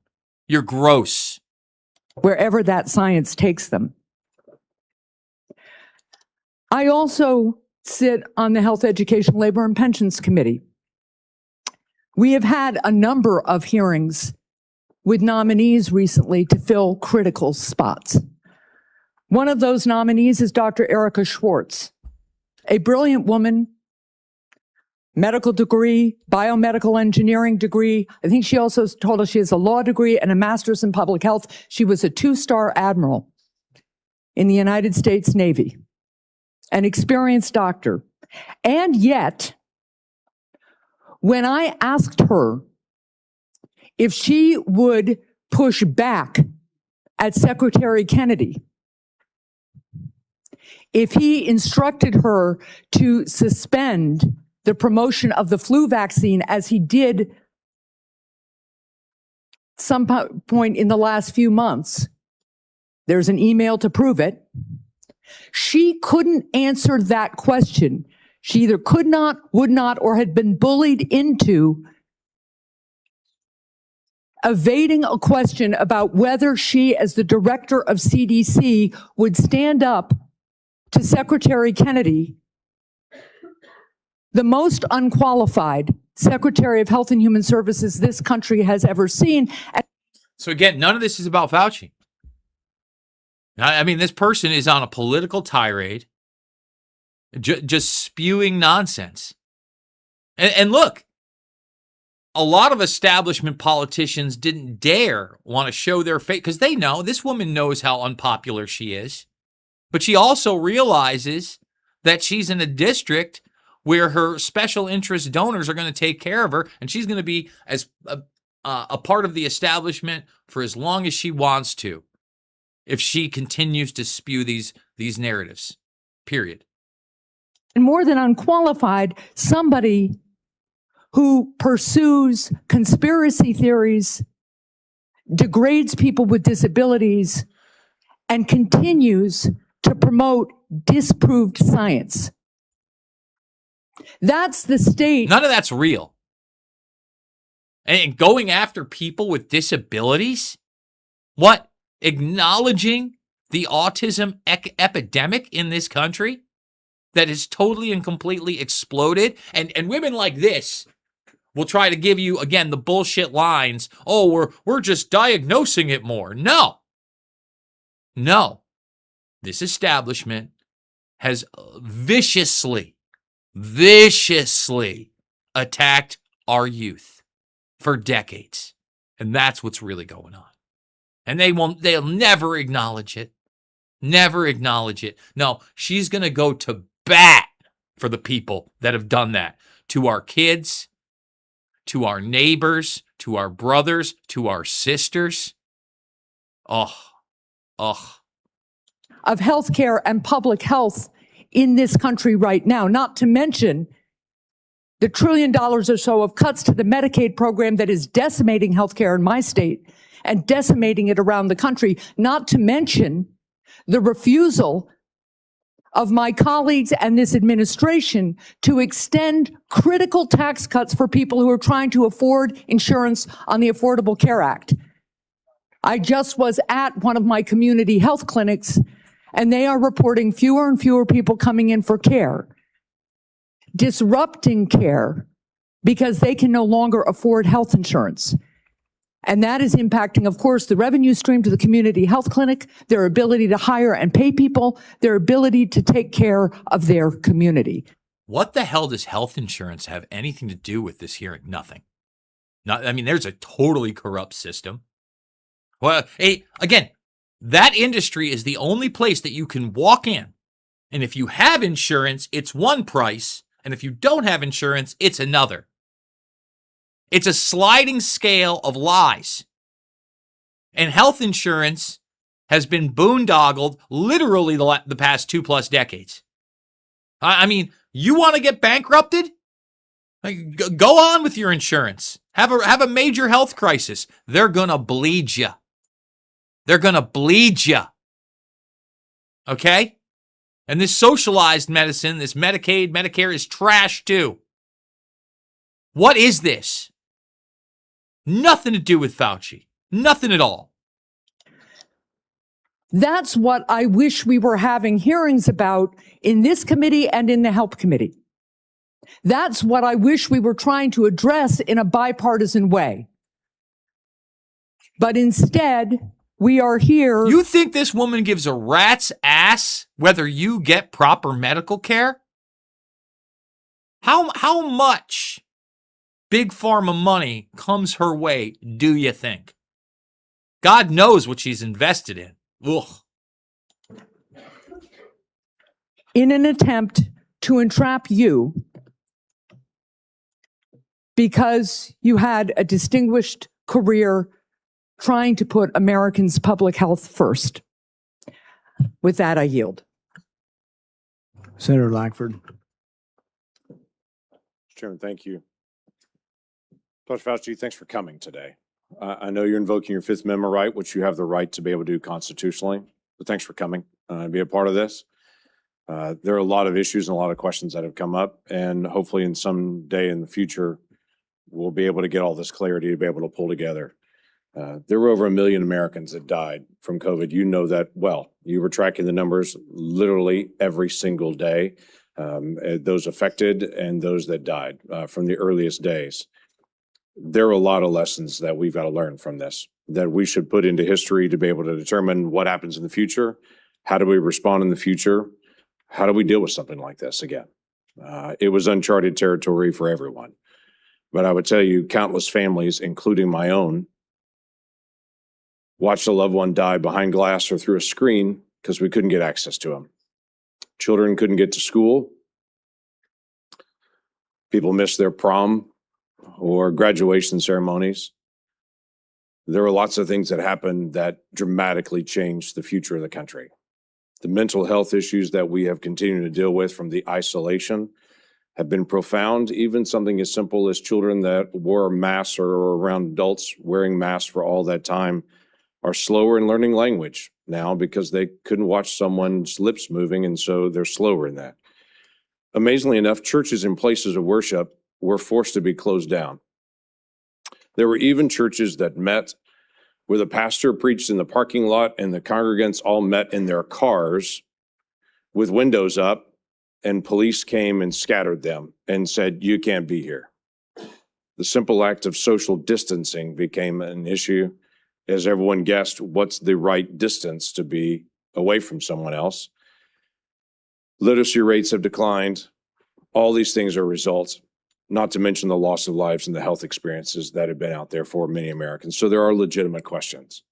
I wanted to be able to raise some of those to be able to walk through some of this because it has been very, very challenging. As we've gone through some of your notes and your diary and other things that are out there, we're trying to be able to pull bits and pieces of things to be able to learn lessons. On May the 6th, 2020, you wrote at that time, I had a conversation with Robert Redfield, who, as you know well, was then the director of CDC, about the fact that greater than 1 million children worldwide have missed their measles vaccination because of the shutdown. You stated, this is terrible and needs to be addressed, since on that basis alone, there would be far more excess deaths from measles among children than coronavirus deaths among children. I need to bring this up to the TF, the task force. Did you ever have an opportunity to bring up the potential of measles deaths among children and an infection rate going around the world from measles based on the fact that so many children would not get their measles vaccine because of the shutdown? I'm sorry, Senator, but on the advice of counsel, I respectfully decline to answer based upon my rights under the Fifth Amendment to the Constitution. That is your right to do. One of the big issues that's really coming up is on the lab issue. This was greatly discussed about whether this came from a lab or whether this came from nature. There are obvious issues and differences between the two to be able to know this. You had a lot of conversation on this. Scientists around the world were in conversation on this. There were different statements that you even made in your private notes and your public notes on it. In January the 26th of 2020, this is before we had our first tragic death of coronavirus in the United States. You wrote, it now appears using epi data that the genomic data, the first infection was in early December and was not connected to the market, which was the big rumor that was out there. It was this wet market in China. We know the market was not the source, it was the amplifier. On January the 31st, you wrote about a phone call. You wrote the people on the phone felt the mutations around the furin cleavage site of the spike protein could not have occurred naturally, since it would require an evolutionary jump that they found nowhere in bat isolates. They bring up the possibility this could have been deliberately inserted and either accidentally released or deliberately released by a crazy person in the lab, the former being the most likely. Listen, not a crazy person, not a leak, intentionally distributed. And, you know, I've got to say it. They talk about being around in December and that the wet market was the bullshit. It was in the United States. Okay, let me repeat this. It was in the United States in September or October prior to all of that. Everybody forgets about the vaping and the popcorn lung that went away. All these young people having respiratory issues. Everybody forgets that we were having one of the worst flu seasons ever prior to this. And then the flu disappears the next year. And you know what? Let's bring that up because a lot of people just don't believe it. I've kind of forgotten the headline, but we're going to do it live. Flu disappears from, let's type in northern hemisphere, although it's both hemispheres eventually. Flu disappears from northern hemisphere. Does not truly disappear. Okay, where's the actual, again, going to be so hard to find it. I should type in WHO. According to WHO. Okay. Again, this narrative management is killing me. It's killing me. Okay, I got respiratory therapy. Where are the actual news stories about it? Here's PBS admitting it. Okay? Has virtually disappeared in the US. They literally put this out there. And it's not just this. There were a ton of, so it's February 25th, 2021. Okay? So they contrived the whole issue in order to get their narrative, and I don't see that being brought up. It's very troubling. February the 1st, same year, 2020. This is, again, still before our first death. There was not total agreement about the likelihood of deliberate insertion. Ron said he was sure that this could occur naturally, and we should not waste our time and divert our effort to pursue this. This is expected of him since he was the original gain-of-function person with Yoshi. Also, Christian was withdrawn. The rest felt deliberate insertion was possible, and given the fact that Dr. Jingling Shi at the University of Wuhan has been working for years in gain-of-function in coronaviruses to allow adaptation of the spike protein to bind to the human ACE2 receptor, we could not let this go. That's a remarkable statement for February the 1st of 2020, when there hadn't even been the first death here, but we knew something was moving. You knew well that something was moving. You identified February the 1st before any of us had ever heard of the Wuhan lab, not only the Wuhan lab in the conversation, but literally the scientist that you named in your own notes, the lead scientist that was there. It's interesting to me on that. And the questions I was going to ask you was just your background and knowledge about the Wuhan lab and Dr. Shi and all the details. I'm aware of where you have been on trying to be able to plead your Fifth Amendment right, which is your right to be able to do. But I also want to be able to find out some facts to be able to help us for the future on this. The Lawrence Livermore National Laboratory in May of 2020 put out a classified document that has only been recently unclassified on this, that had this statement: we assess all the necessary conditions for an accidental release of a laboratory modified coronavirus, specifically a coronavirus adapted to recognize human cell receptors, were present at the Chinese Wuhan Institute of Virology in mid to late 2019. Now, the question that I had for you is, this is May the 27th of 2020. This is the report that most people will see is this. I have clearance. I serve on the Intelligence Committee. I've actually read this complete document unredacted. My concern is, were you given the ability to see this document unredacted? Based on your position, were you able to see this and to be able to get this information? I could see it, and I know what's here. Everybody else just has their conclusion at the beginning of it, not this. My question to you was going to be, did you have access? Because it's important. Of course he had access. Of course he had access. But, you know, he'll just claim the Fifth. And you know, I keep hearing about the Furin cleavage site. I keep hearing about, you know, what is essentially biowarfare. I don't hear about the HIV. Okay? And that is just a huge, huge part of it. That, when you bring that out to somebody that doesn't have any clue, and then you can actually show it to them, that is a mind-boggling moment. That no matter what cognitive dissonance they have, they get that obviously any type of corona or flu virus shouldn't have HIV in it unless what? It was made into a bioweapon. Important for the future that people in your position do have access to this kind of information and insight. Is there any way you could answer that question? Were you able to give access to this data?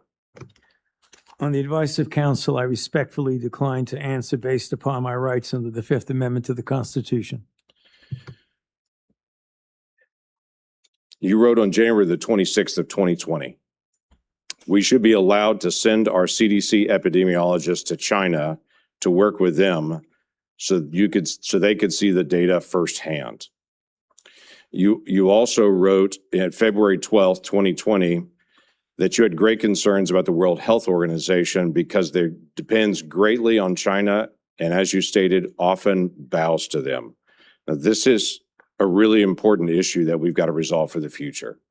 It's not just our cooperation with Chinese scientists, it's our acknowledgement that China covered up their data, wouldn't allow our scientists to be able to come in. They cleaned up the wet market. They cleaned up the other areas. They wouldn't allow you to get access to all the other scientists who are there, including their health records, what happened to them, or even all the sequencing that they had done in advance.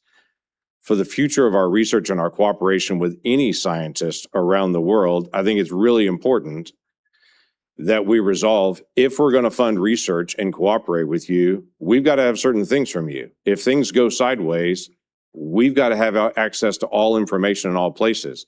You were noting not only that China was affecting the World Health Organization and that China was bending them to their will, and so the World Health Organization was putting out data that you saw, at least at that point, as being from a Chinese perspective, covering up what was going on. But you also noted we weren't able to get access to all this information.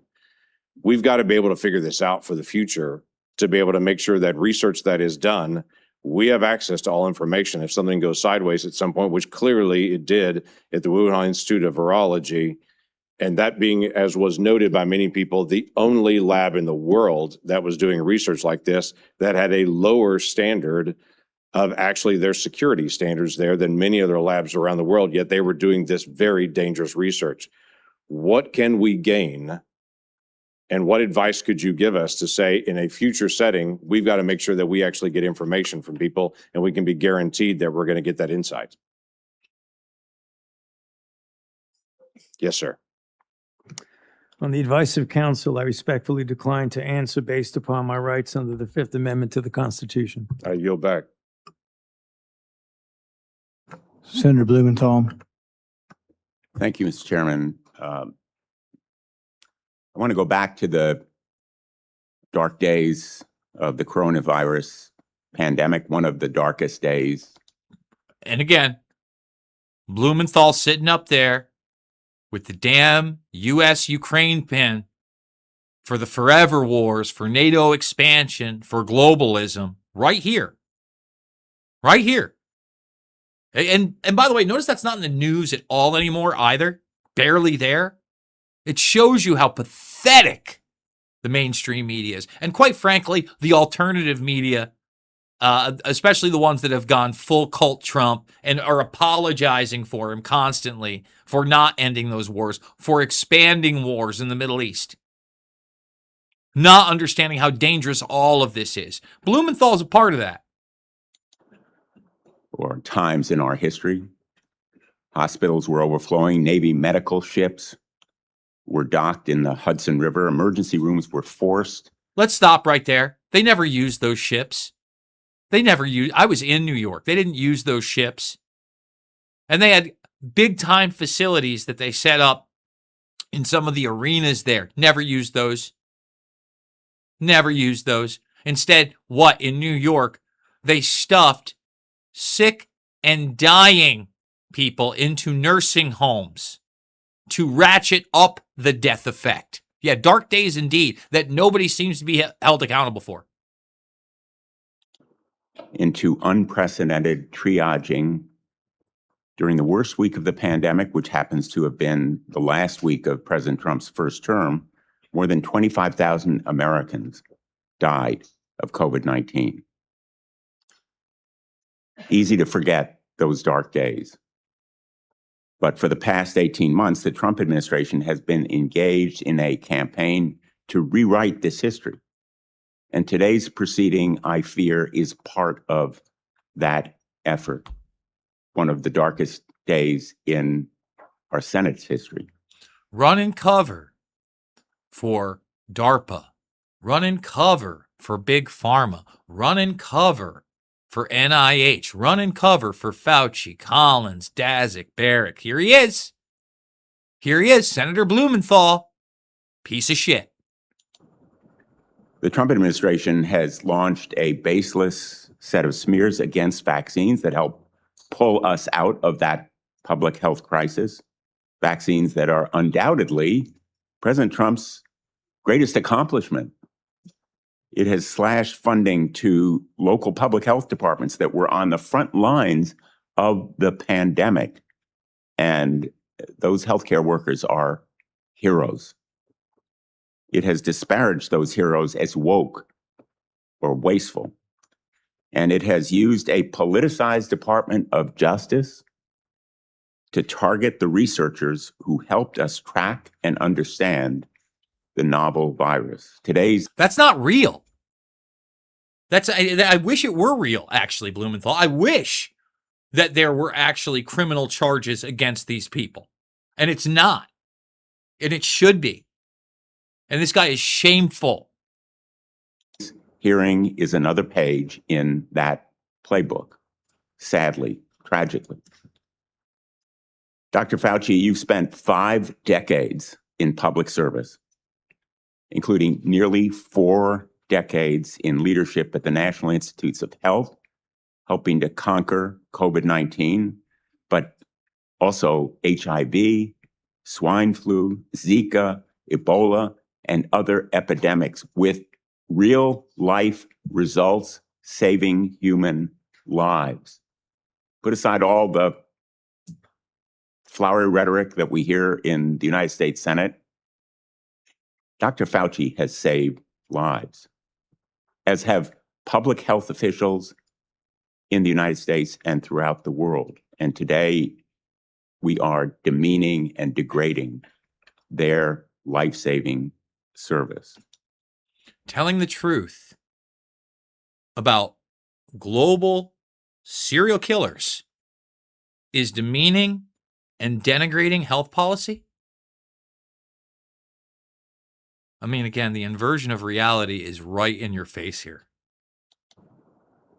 Republicans are eager to rebrand you as a villain in order to distract from their own failure to protect Americans from soaring healthcare costs. They've been rising astronomically in the last couple of years. And from unsafe food, which has caused cyclospora to spread, and resurgent measles as a result of the anti-vaccine policy. This hearing is the culmination of a years-long crusade, which started more than 6 years ago when Dr. Fauci dared to contradict President Trump. The campaign to vilify. So once again, it's about Trump. It's not about all the lies. It's not about all the suppression of other drugs. It's not about the authoritarian policies. It's about Donald effing Trump. I mean, it's like a broken record when you get to these establishment politicians. It's like a cartoon show. It really is. The dark cartoon is full throttle and in your face at this hearing. You, Dr. Fauci, is just one part of this larger campaign against science and facts, a campaign that has made Americans less safe. It is shameful that in a country like ours, a dedicated public service like Dr. Fauci has experienced persistent threats to his life since the pandemic because of the lies that are told about him. What lies? What lies? What lies are being told about this guy? It's in his own words. It's in his own documents. It's in his own emails. And none of that gets addressed by Blumenthal. Not a damn thing. And this is the type of hyper-political garbage that they try to shove down our throats on a daily basis. And unfortunately, there is still a large section of the population that just, it's like an all-you-can-eat buffet. Can't get enough. Let me spread some on my toast. Can't get enough of it. Tagged, thrown out of this hearing room. But he has written a letter to the chairman that is an explanation for the reasons why Dr. Fauci is, in fact, invoking his constitutional right. It is a right. So again, the lawyer that got thrown out to an ovation, literally people cheering and clapping, now Blumenthal is going to defend that piece of work. Wow. Wow. And I would ask that this letter from David Schertler and Danny Onato be made a part of the record if there's Without no objection. His attorney has also issued a statement within the last half hour, I believe, that sets forth, again, the reasons that he is here to help protect his client's rights. And I would ask that that statement be made part of the record as well, Mr. Chairman. Help protect his rights. He got a pre-pardon for crimes he supposedly didn't commit. And you're still sitting up there and acting like he's some kind of hero. Are these truly, quote unquote, representatives of the American people? Do they represent their constituents? Without objection. Let's be very clear. The Fifth Amendment is a right of everyone appearing before an authority like this one. It should be respected. And the reason that Dr. Fauci has invoked it, in the words of his attorney, quote, during and after the COVID-19 pandemic, Dr. Fauci appeared at least a dozen times for congressional hearings in the Senate alone in answer to questions about the very issues on which you purport to seek information. He has been thorough. And he lied and lied and lied and lied. And you can watch compilation videos of him lying and telling different stories. You can read the damn emails. You can read the damn diary. And Blumenthal knows all of this. But he's got talking points. Talking points to try to shield an establishment government criminal. Transparent and consistent in providing factual information to Congress, and he is deeply familiar with the processes and protocols of sharing information with the legislative branch. And then referring to the chairman, this years-long public crusade against Dr. Fauci makes one thing clear. This is not a serious effort to seek information from Dr. Fauci in a transcribed interview for a valid legislative purpose. You are single-mindedly fixated on Dr. Fauci, seeing Dr. Fauci prosecuted for imaginary crimes, and you are so invested in that outcome that you have created a personal brand around it. Those are the words of his attorney. No one has created a brand around Fauci other than Fauci himself. Again, during COVID, could I go get a Rand Paul plushie toy? No, but I sure could get an Anthony Fauci one. Did Rand Paul put out a children's book? No, he didn't. Is Rand Paul on candles like a Catholic saint? Nope. And Rand Paul, along with his father, Ron, had been around a long time before the Fauci was in the public eye like this. No one built a brand on Fauci but Fauci. And he cites as well the statements of the chairman, which indicate a clear intent that the result of this proceeding be a prosecution. Quote, "The power of some of us must be used for good, like putting Fauci in jail." That's from December 23, 2025. As it should be. And the fact that nobody here is talking about challenging the pre-pardon is crazy town. It's crazy town. In fact, these guys aren't even talking about the pre-pardon. The fact that that was not an issue day one with the Supreme Court as it happened, again, shows you the levels of corruption in the system. They're massive. I want to give him a subpoena and a jail cell, also from December of 2025. The first was 2024. Those kinds of statements by the chairman of a committee in tweets certainly provide a well-founded fear that the proceeding underway is simply an effort to trap Dr. Fauci in some kind of criminal wrongdoing. No, it's to hold him accountable for all the crimes he committed. No one's entrapping anybody. No one's trapping anybody. Okay? And the fact that we have to get to this level to even talk about this guy's criminal behavior shows you that this is the protected class. That is not the purpose of a congressional hearing, not the valid purpose of a congressional hearing. During some of the dark days in this body, under Senator Joe McCarthy, it became standard operating procedure to seek that kind of prosecutorial objective. We should not be part of a rerun of that kind of effort. This attempt to rebrand one of the most challenging times in our nation's history is a short-sighted act of desperation that will leave us less prepared for the next pandemic. It is an insult to the memory of more than 1 million Americans who died from COVID-19.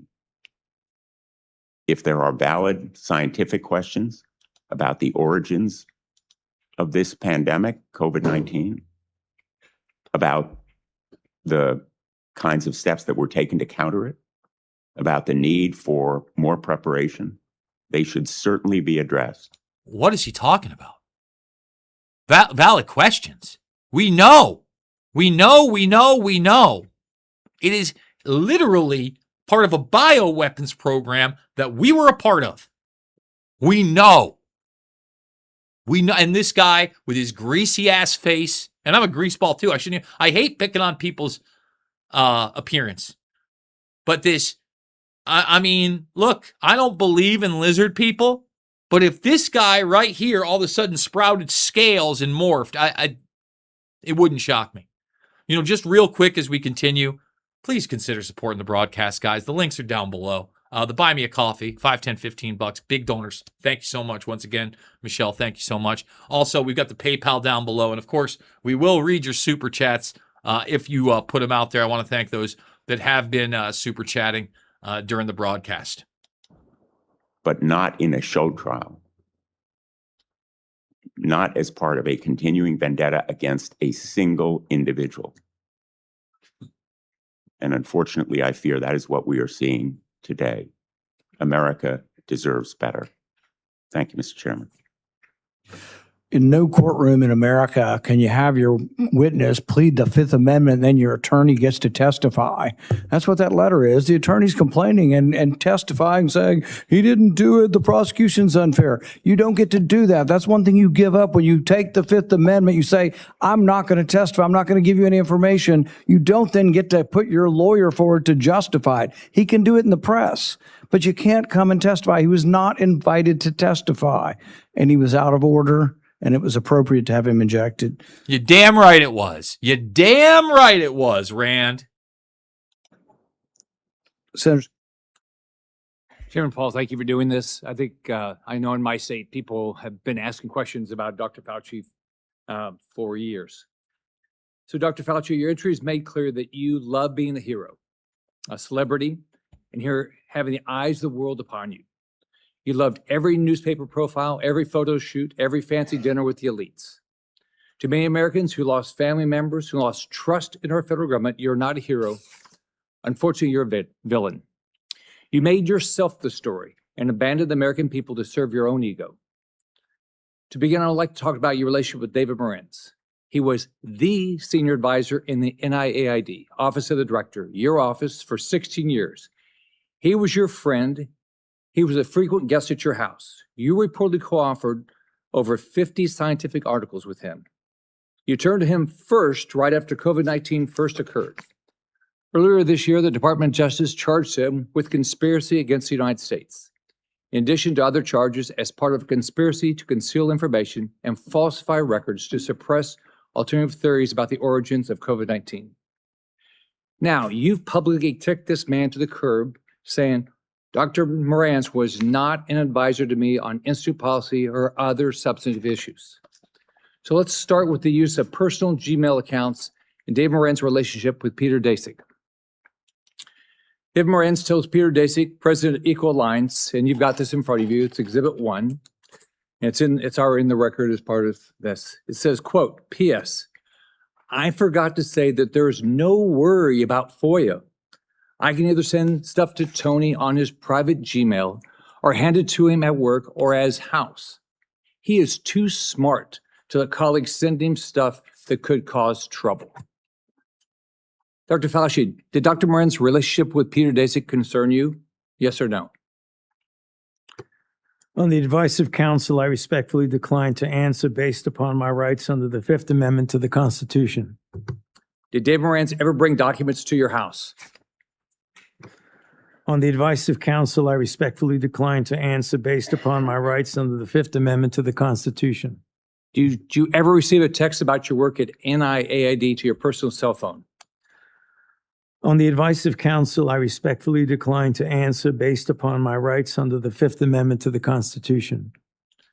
Did any text about your work at NIAID that went to your personal cell phone ever become part of federal records? On the advice of counsel, I respectfully decline to answer based upon my rights under the Fifth Amendment to the Constitution. Did you maintain a personal email account while serving as director? On the advice of counsel, I respectfully decline to answer based upon my rights under the Fifth Amendment to the Constitution. Did you ever receive work-related communications on that Gmail account from David Morenz? On the advice of counsel, I respectfully decline to answer based upon my rights under the Fifth Amendment to the Constitution. Did you preserve any work-related communications on that Gmail account from David Morenz? On the advice of counsel, I respectfully decline to answer based upon my rights under the Fifth Amendment to the Constitution. Did David Morenz ever provide you with documents outside of those two ways that would violate NIH policy for FOIA compliance? On the advice of counsel, I respectfully decline to answer based upon my rights under the Fifth Amendment to the Constitution. Now let's look at two other communications. You emailed Dave Morenz on January 26, 2020, quote, "It is important that I speak with you tonight. Please call me at home." This is the part of Exhibit 2 that you have in front of you. This email is sent the same day, the exact same day you write in an internal document, quote, "Now we know the market was not the source, it was the amplifier," unquote. Amplifier my ass. Still trying to stretch these narratives.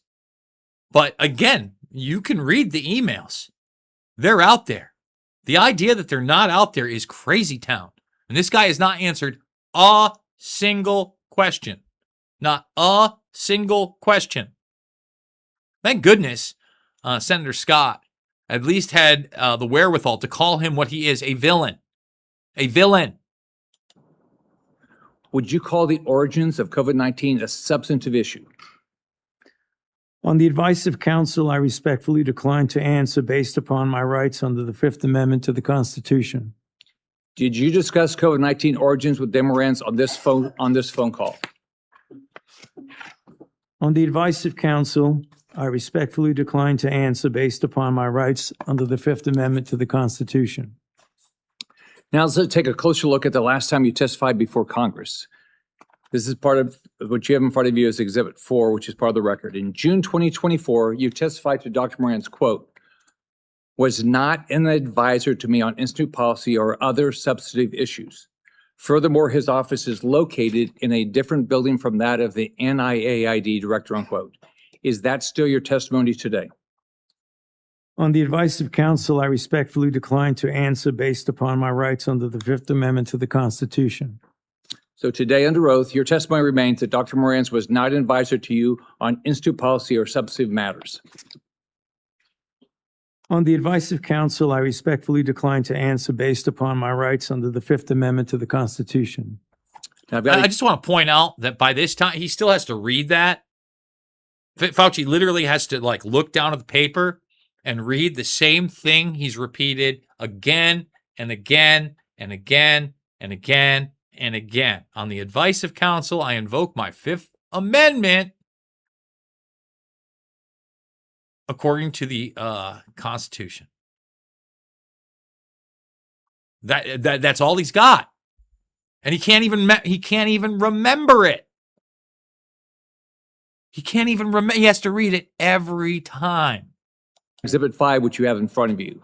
On October 24, 2021, David Moran texted you to provide information about and advocate for the controversial EcoHealth Alliance grant. You thank him and tell him that you will check the information. Would you agree that this shows an advisory relationship between David Moran and yourself? On the advice of counsel, I respectfully decline to answer based upon my rights under the Fifth Amendment to the Constitution. Would you agree that you two were discussing a substantive issue? On the advice of counsel, I respectfully decline to answer based upon my rights under the Fifth Amendment to the Constitution. If documentary evidence establishes that Dr. Moran advised you regarding EcoHealth Alliance, COVID origins, or grant policy, then your June 2024 testimony would have been inaccurate, correct? On the advice of counsel, I respectfully decline to answer based upon my rights under the Fifth Amendment to the Constitution. He can't even look at anybody in the eye, by the way. Can't look at any. He's got a bunch of lawyers there. One lawyer's already been drug out. Can't even look anybody in the eye. Is there any document in your possession today that would contradict your prior congressional testimony?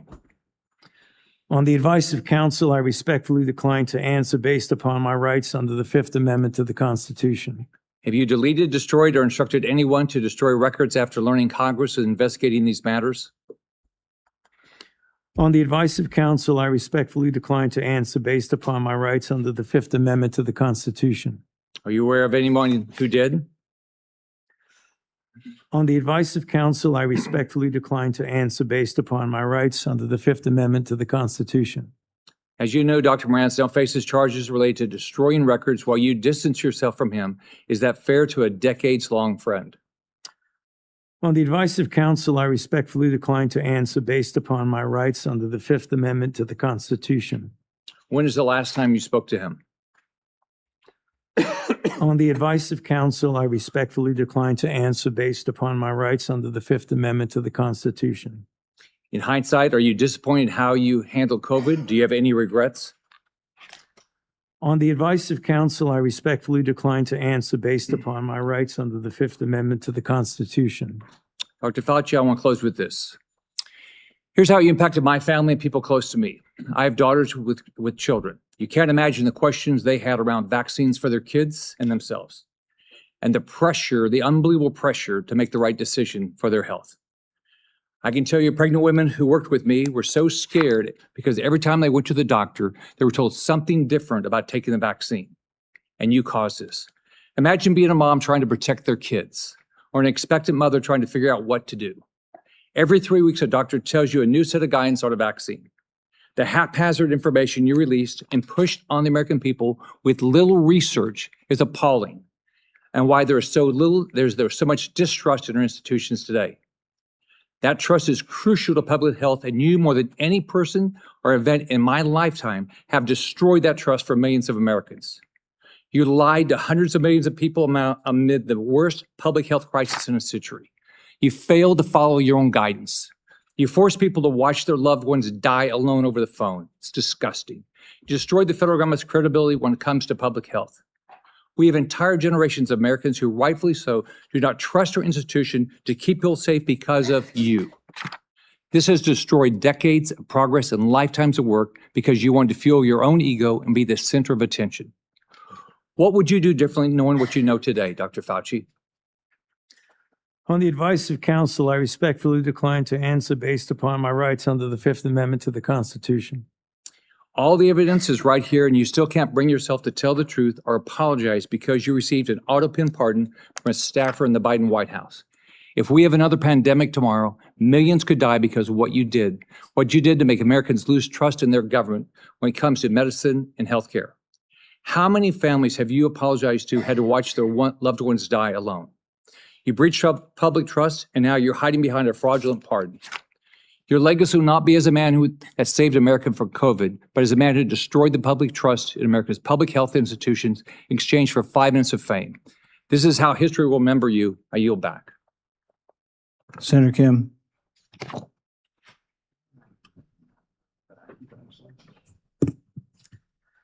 Thank you, Dr. Fauci, for coming on out in front of this committee. I know it's not what you would want. It's not what you deserve. Another one.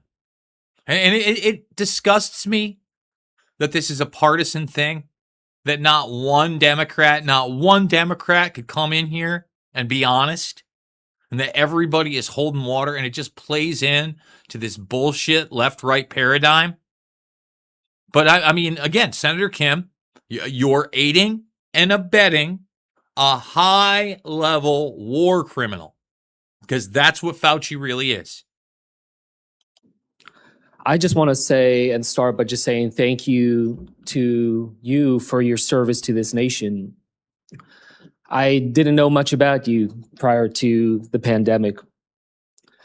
I came to learn about you from however many Americans did, but I also had the opportunity to talk to you and engage with you as someone who is a member of the Select Committee on the Coronavirus Crisis over in the House of Representatives.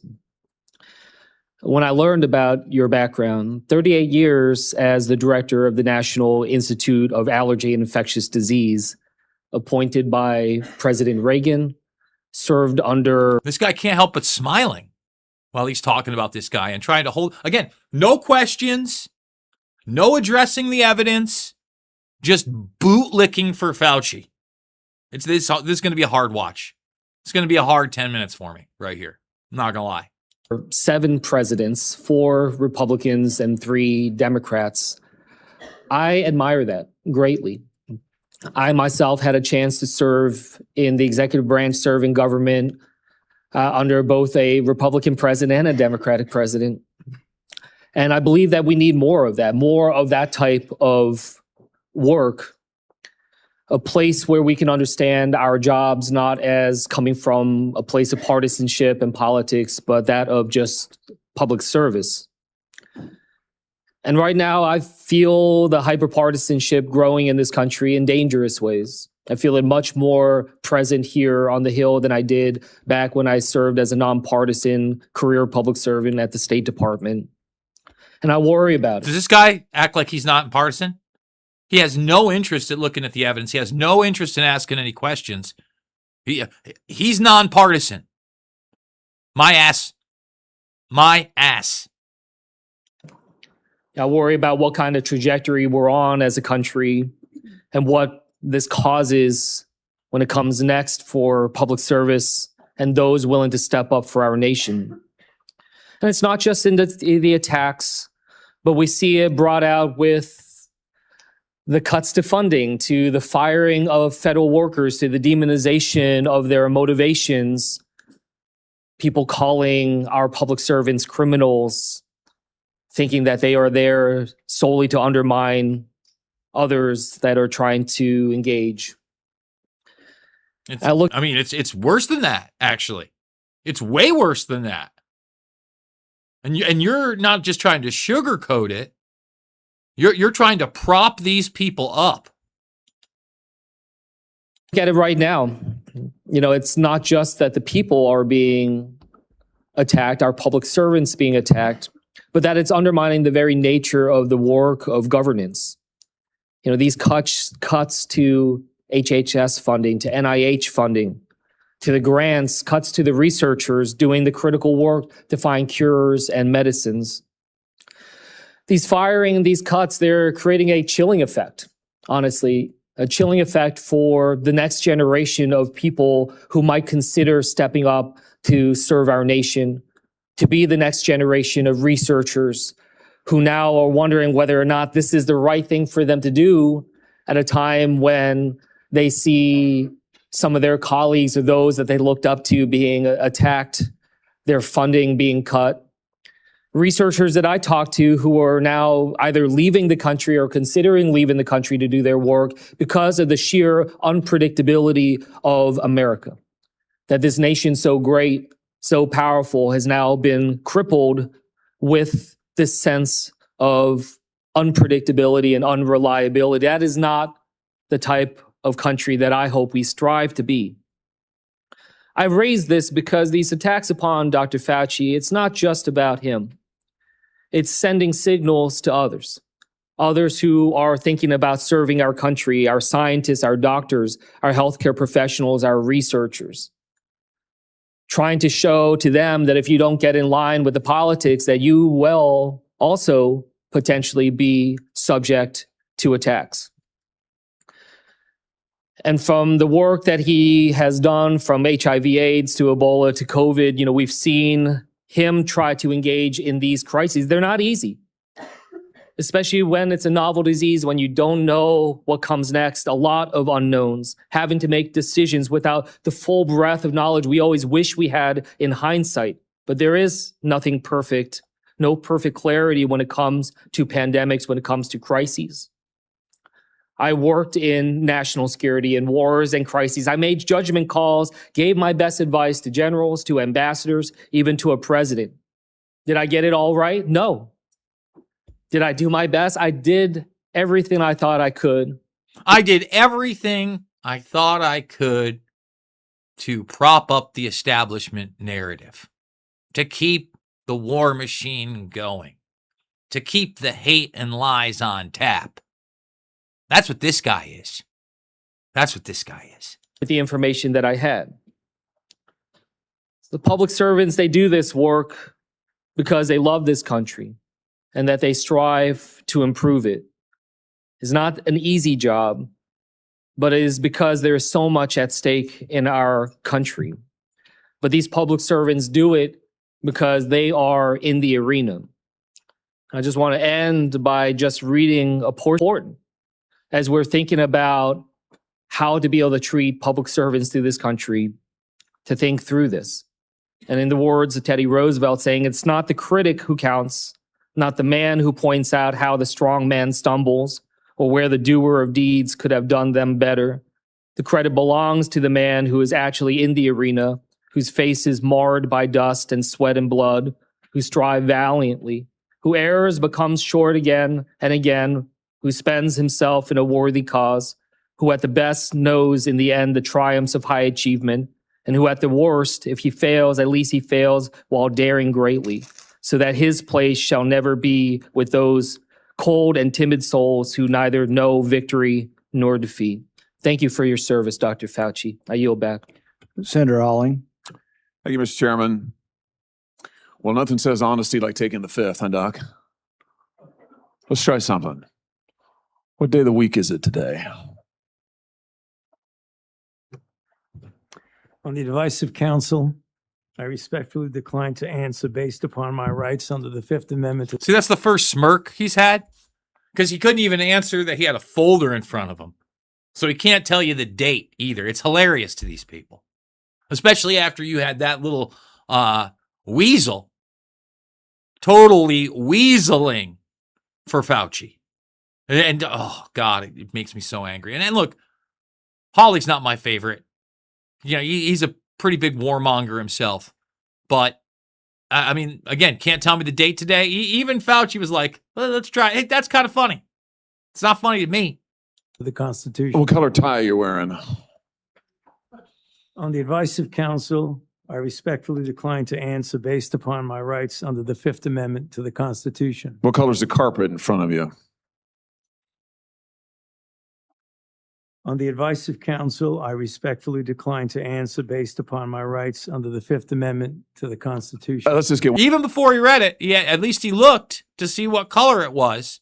Because again, this is a black and white issue. They have the documents. You notice not one document has even been mentioned by the Democrats. Again, putting us into this weird divide of left and right when this ain't a left and right issue, okay? This is an issue of a high-level government official working with the establishment to commit global war crimes. one thing straight. You don't have any rights under the Fifth Amendment because you've been pardoned, as you very well know. As the Supreme Court has been clear for a century and more, Brown versus Walker, 1896, when he has been pardoned, he may not stand upon his privilege. You know that. Your lawyers sitting behind you now shifting nervously in their chairs. They know it. This isn't about the Constitution. This isn't about the law. This is about contempt.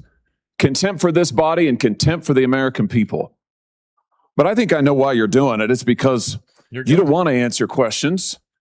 It's because you did all kinds of terrible things. It's because during the pandemic, you got rich, didn't you?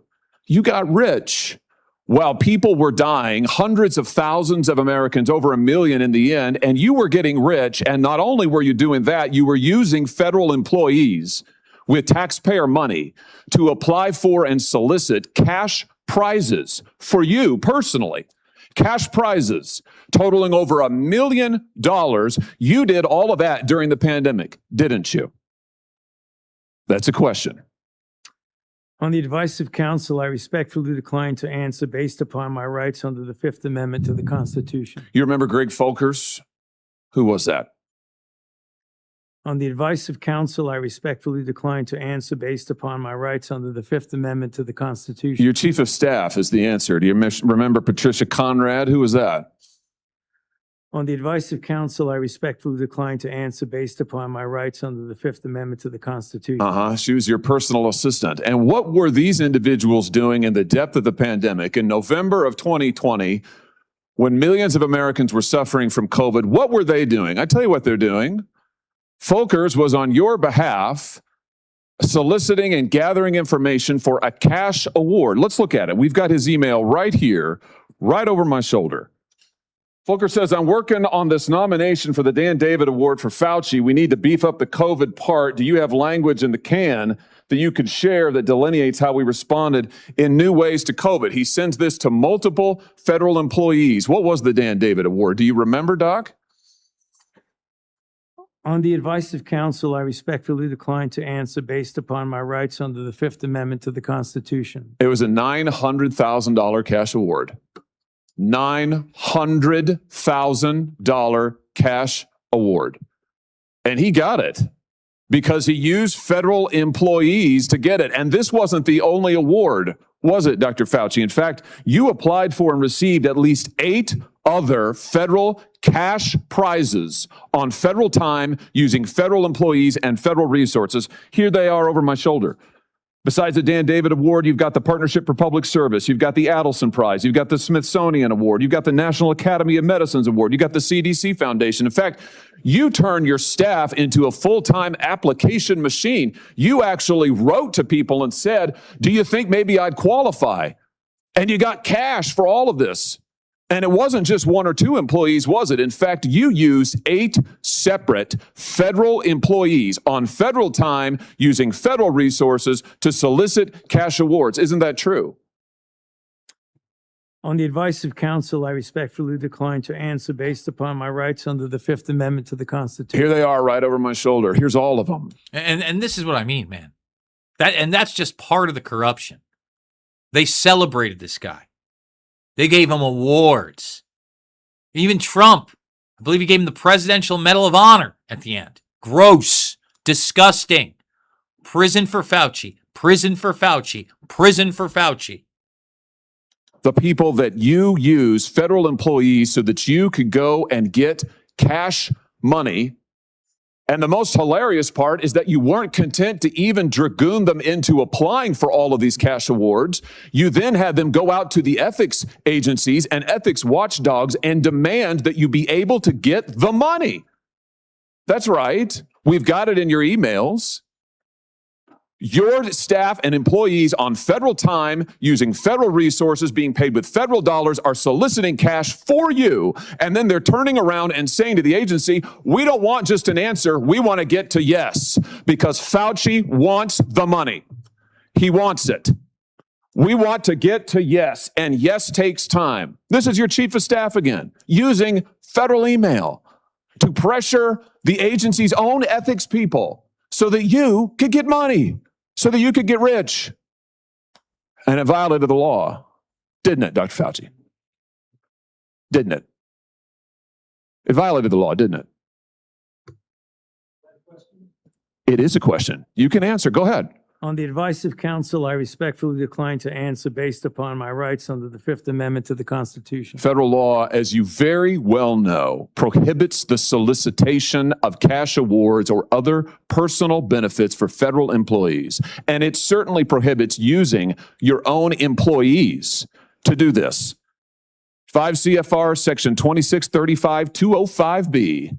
It says it right there in black and white. You cannot use federal resources, federal dollars, federal employees, federal offices, federal email, federal time to solicit cash awards. And you did all of it. And the worst part is thousands of people were dying while you were doing it. You were supposed to be the nation's doctor and you were playing one on TV, but this is what you were doing with your time. Isn't that true? On the advice of counsel, I respectfully decline to answer based upon my rights under the Fifth Amendment to the Constitution. Yeah, I can see why. I can certainly see why. You know what I can't quite figure out is that why you were so obsessed with it, because you're already rich. I mean, and your scheme worked here. I mean, your net worth now is north of $12 million. You got over $1 million in cash awards during COVID, during a 12-month, 24-month span during COVID. $1 million you knocked down in cash money using federal resources. Now you're worth more than $12 million. You've got a pension that in its first year paid out north of $400,000 a year. 1 million people dead, you're getting rich. 1 million people dead, you're using federal employees to get cash awards for you. 1 million people dead, and you're here taking the fifth because you don't want to admit that what really happened in all that time was a multi-month, multi-year course of self-dealing. Isn't that true, Dr. Fauci? On the advice of counsel, I respectfully decline to answer based upon my rights under the Fifth Amendment to the Constitution. Yeah, well, silence is admission. And here's the real thing. At the end of the day, it wasn't just about the money, really, was it? It was really about a power trip. I mean, through all of this, you want to be the most famous scientist in the world. You were so focused on getting every award and every drop of cash that you could, all because you wanted to be on TV. You wanted to be the sun god of science. You wanted to be the guy who was in charge of it all. You wanted to lambaste Trump. You wanted to make sure that nobody else stole your spotlight. You wanted to be the guy. You had time to sit for InStyle magazine. Here's what you were doing with your time. You could sit for InStyle magazine, but you can't answer questions for the American people. You could sit for InStyle magazine, but you're here taking the fifth. You could sit for InStyle magazine and get $1 million in cash awards, but now the cat's got your tongue. I bet he does. I tell you what, here's my conclusion from all of this. This was really all about you the whole time. Somewhere along the way, you lost your way. You may have been a good public servant at one time. I don't know. But what I can tell you from reading your emails now, from looking at what you did, how you used your employees, somewhere along the line, it became all about you. You became a narcissist and a megalomaniac and a liar. And you've lied to the American people, and you've lied to this body. And you've disgraced your profession by doing it. You called yourself the most famous scientist in the world. You've done more to harm science than anybody in my lifetime. And I hope you'll go home and write that in your diary. Thank you, Mr. Chairman. Senator Fetterman. And again, Hawley, not my favorite. I'm hoping, let's see what Fetterman's got. Let's see if Fetterman's the one Democrat that's going to, break ranks. And look, I've been no fan of Fetterman. They literally put him in there when he had massive brain damage from strokes. Okay. And I don't think that he won a free and fair election either.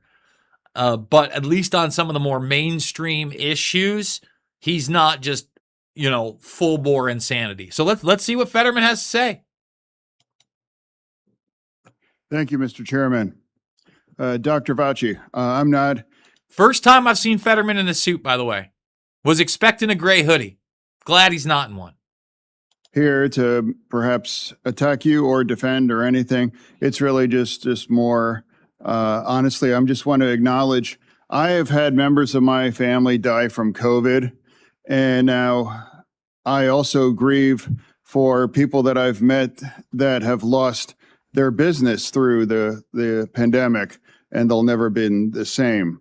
Now, as during the pandemic, I was the lieutenant governor, so we were in the middle of all of that maelstrom, trying to find the right balance between protect life and protect the economics and for all of it. And I'm not sure if we got it all right or wrong, but without a doubt, I can continue to question myself. But one that it's not about much more your regrets, but I have one. And that is early on that there was the theory that the virus could have emerged from the lab. And early on that became like a right-wing kinds of theory. And I thought it seemed to make sense. Now there was a really advanced lab that was close by, and then you have this unknown virus out. So, but that became a very partisan thing. And now it seems now it's more and more emerging theory that would have come from the lab. Now, I think that the next time our nation's facing something like this, we are not become, as I might have been, blinded by the partisan idea that maybe the truth might come from a side that's different than you are. And look, this is the most measured response by a Democrat. Fetterman still doesn't have everything going on. Strokes change you. And obviously he's doing his best to speak here. But as you can hear, not getting all the words right, the cadence isn't there. But as far as the material, he's obviously not going anywhere near as far as he should, but at least he's acknowledging the ridiculousness of this being a partisan issue. But I think we should really be willing to pursue truth, no matter where that may have emerged, after for all of that.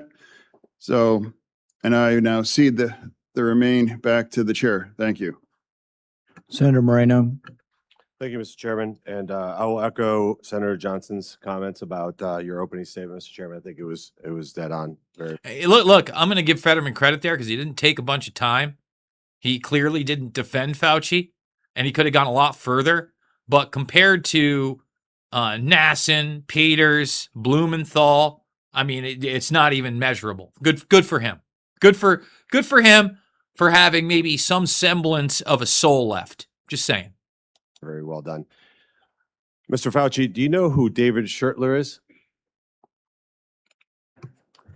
On the advice of counsel, I respectfully decline to answer based upon my rights under the Fifth Amendment to the Constitution. Fifth Amendment of the Constitution. What does the Fifth Amendment of the Constitution say?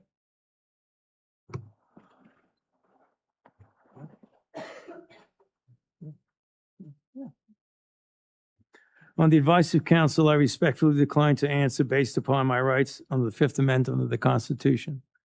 No, I'm just asking you what it says. On the advice of counsel, I respectfully decline to answer based upon my rights under the Fifth Amendment to the Constitution.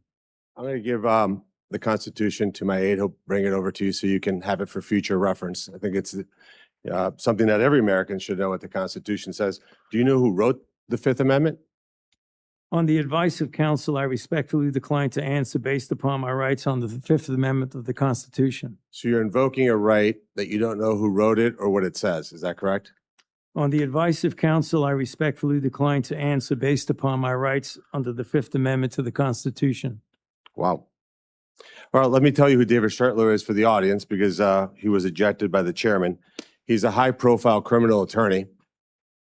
He's represented some really great people, like Senator Bob Menendez. Maybe that's somebody who my Democrat colleagues may remember took gold bars as bribes from the Egyptians.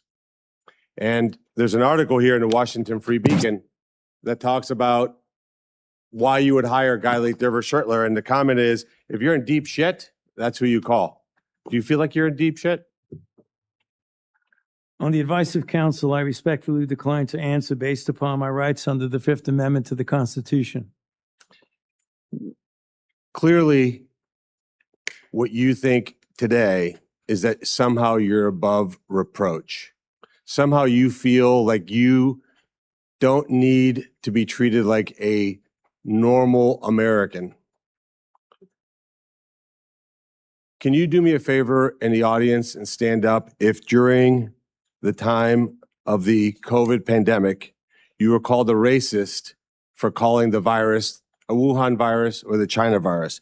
If you thought the 6-foot rule was total crap, if you thought the vaccine wasn't something that you should take, if you thought it was outrageous the way the mask policy was rolled out, if you were fired from your job for not taking that vaccine, including members of the military, if you thought closing schools was catastrophically stupid, and that you thought that during these times saying these things made you somehow a lesser human being.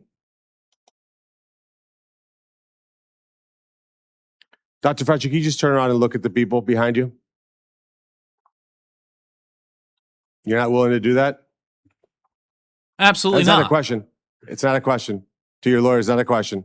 Again, he can't look up and look people in the eye when he's pleading the Fifth. Okay? You can't do any of it. It's a request.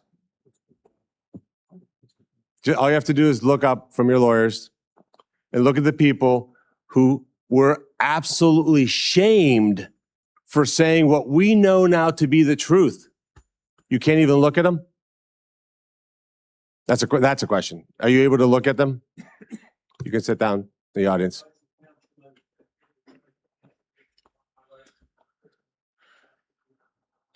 There was a mom in Ohio during the depth of the coronavirus pandemic, decided to go to her high school football game for her son. They hadn't been out much. The kids had been learning at school, and then the school got shut down. They hadn't really gotten much out of that education. As any parent knew, that remote learning was no learning at all. But it was a Friday night. Her son wanted to go watch a buddy go play football. So they went to the stadium. They sat alone, far from everybody else, just a mom, a dad, a few kids. They didn't feel they needed to wear masks because it was stupid, because they were outside. They all live together. They're not near anybody. Dr. Fauci, do you know what happened to that mom and that family? That's a question. On the advice of counsel, I respectfully decline to answer based upon my rights under the Fifth Amendment to the Constitution. They were dragged out of that stadium and arrested. Those policies were put in place because you had moronic politicians that listened to the words of a megalomaniac who was more interested in having met a Kardashian than the suffering of the American people. And that is you. You're way more. He loved celebritard culture. He loved doing podcast interviews with Fat Joe where Fat Joe's asking him about getting laid. Yeah. And again, Fauci, when, they had the BLM protests and riots, acted like that was okay. Okay, but everybody else needed to be locked down. The guy's a fraud, and we all know it. Advice to communities like that two idiotic politicians who enforced those rules arrested that mom for watching a football game with her own family outside. When that story broke, I said to myself, I cannot stand idly on the side and watch this happen. It was about 6 years ago today that I decided I'm going to give up my businesses, sell them all, run for office, run for the United States Senate. Here I am sitting in front of you 6 years later saying, who the fuck do you think you were for doing that? Thank you. Listen, I don't know this guy, Moreno. I don't know who you are. Thank you. Who the fuck do these people think they are? Thank you. My God. Thank you. Total disgrace what you did to this country. And if my Democrat colleagues are standing there defending you, I hope the voters of the United States of America watch the clips of every one of you doting on a guy who was more interested in being a celebrity than saving American people. I will make it my mission to make certain that every single one of those Democrats who did that will see that clip over and over and over again. Because there is no defense of what you did. You may have had a 50-plus year legacy of public service, but it ends in total and complete disgrace. So let me ask you an opportunity to answer one question. Will you apologize, just apologize, to the people who you harmed through your actions? Will you say, do you have the dignity to just say you're sorry?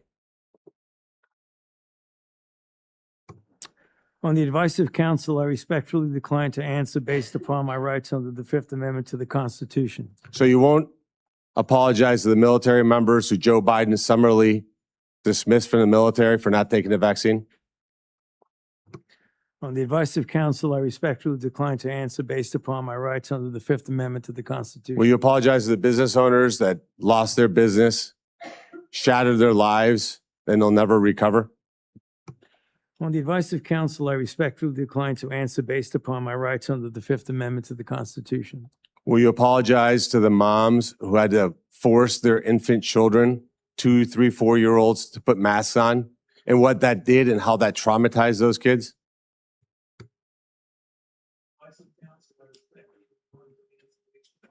Under the Fifth Amendment to the Constitution. Will you apologize to the family members of the people who died because they took your advice and not only got the first vaccine, but the 5, 6 other boosters that they did not need?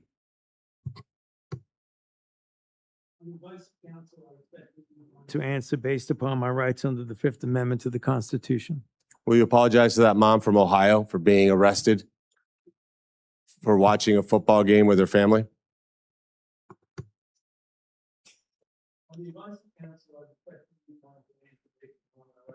Fifth Amendment to the Constitution. So you didn't know who wrote the Fifth Amendment. It's James Madison. Lived in this town. I can only wonder what he would think of somebody like you invoking his writings to shield culpability for the actions that you took. It's no secret why you have to hire the biggest dirtbag attorney on the planet because of what you did. I hope you're paying him well. And I hope that one way or the other, somewhere, sometime, you answer for your crimes. Listen, I doubt Fauci's paying for his legal. I mean, again, he's got like 5, 6 lawyers there. You know, this is special interest donations. This is national security apparatus.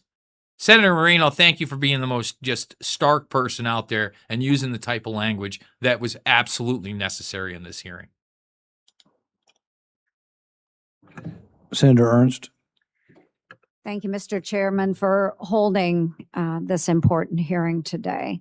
Dr. Fauci, Americans haven't forgotten the tragic stories of people who lost loved ones during COVID and those that were denied a chance to say goodbye to their family members that were in hospitals or residing in nursing homes because of the COVID-19 protocols. Americans haven't forgotten the mandates, the adverse reactions to vaccines, the government misinformation, social media censorship, hotlines to tattle on their neighbors, the forced school closures. By the way, Ernst is my senator, and there's a reason I came to Iowa. It's not because of Joni Ernst, okay? But this place, compared to so much of the rest of the country, didn't have the fear-mongering, wasn't masking everywhere. People were still being human beings, didn't close down everything. You know, I remember during the heart of it where we had this, MMA event, Caged Aggression, and then we had an after party at one of the bars. And I posted, about 100 of us at this after party, and people are like, the brainwashed were like, have fun getting sick and dying. Have fun getting sick and dying. Everybody fine. Everybody fine living their lives. Just, but tattle on your neighbor. Hate your brother, sister, cousin, uncle, aunt. Do that. That's what you want to do. The tragic rise in suicides or those businesses that were forced to close during lockdowns. Americans haven't forgotten the hundreds of billions of dollars spent by taxpayers for COVID relief, stolen by fraudsters who bought Rolls Royces and yachts. These were taxpayer dollars. Americans have lost trust in science and government after the COVID response. Trust which will be incredibly difficult for us to gain back. Never coming back. And rightfully so. Never coming back. Never coming back. Dr. Fauci, you said that the science was evolving and that your recommendations evolved with it. But Americans remember you as the public face of the coronavirus response. As one of the nation's most trusted voices, you urged policies you said were absolutely necessary, even when those policies came at an enormous human and economic cost. And Americans deserve answers about reports that you may have worked with others to pressure the president into adopting the slow the spread strategy, and why you later sought an unconditional pardon for crimes you may have committed dating back to 2014. Dr. Fauci, in 2022, you had a taxpayer-funded salary of $480,000 a year. You were, in fact, the highest paid federal employee in the entire federal government, even making more than the NIH director and the president of the United States. According to now public documents, that was due in large part to your work on biodefense. Unreported is how NIAID spent over $1 billion from 2009 to 2026 in biodefense and influenza federal contracts and subcontracts. My office uncovered records on usaspending.gov that show from 2015 to 2020, NIAID paid out $515,418 in subcontracts to Harbin Veterinary Institute in Harbin, China, including $100,000 a few days after it opened a BSL-4 biolab in 2018. That very same institute was criticized for doing gain-of-function bird flu research in 2013. And yet you were funding them for years after that, sending U.S. taxpayer dollars to China. These contracts, which we also trace to NIAID, show U.S. taxpayers funded gain-of-function researchers in the Netherlands and in Wisconsin, funding the same folks whose controversial work led President Obama to pause this exact type of dangerous pandemic research. Dr. Fauci, did you know that the NIH's billion-dollar Sears contract programs were funding gain-of-function researchers in China, the U.S., and in the Netherlands? On the advice of counsel, I respectfully decline to answer based upon my rights under the Fifth Amendment to the Constitution. Dr. Fauci, Dr. Deborah Birx wrote in her book that you and President Obama's former CDC director were at a Saturday, March 14th, 2020 meeting at her home 2 days before the president announced his 15 days to slow the spread effort. Your now released diary said the meeting was a week before that. Dr. Birx said you all were trying to trap the president into having no other options. She wrote, your plan was to, quote, block any of the president's escape routes. So, quote, he'd have no choice but to agree to our flatten the curve measures. Yes or no, Dr. Fauci, did you try to block or trap President Trump into the slow the spread, flatten the curve measures in March 2020? On the advice of counsel, I respectfully decline to answer based upon my rights under the Fifth Amendment to the Constitution. When the COVID-19 virus broke out in Wuhan, China, you, Dr. Fauci, knew pretty much right away that NIH had funded Chinese labs, including those doing coronavirus research. There's email traffic from early January 2020 where your staff was flagging for you that NIH funded coronavirus research at the Wuhan lab through EcoHealth Alliance. Yet few Americans knew we funded the Wuhan lab because the funding went through a sub-award and was not reported to the public database like usaspending.gov as it should have been. Also, EcoHealth violated federal law by failing to report in its research papers how much taxpayer funding it spent on that research. First time they've mentioned EcoHealth.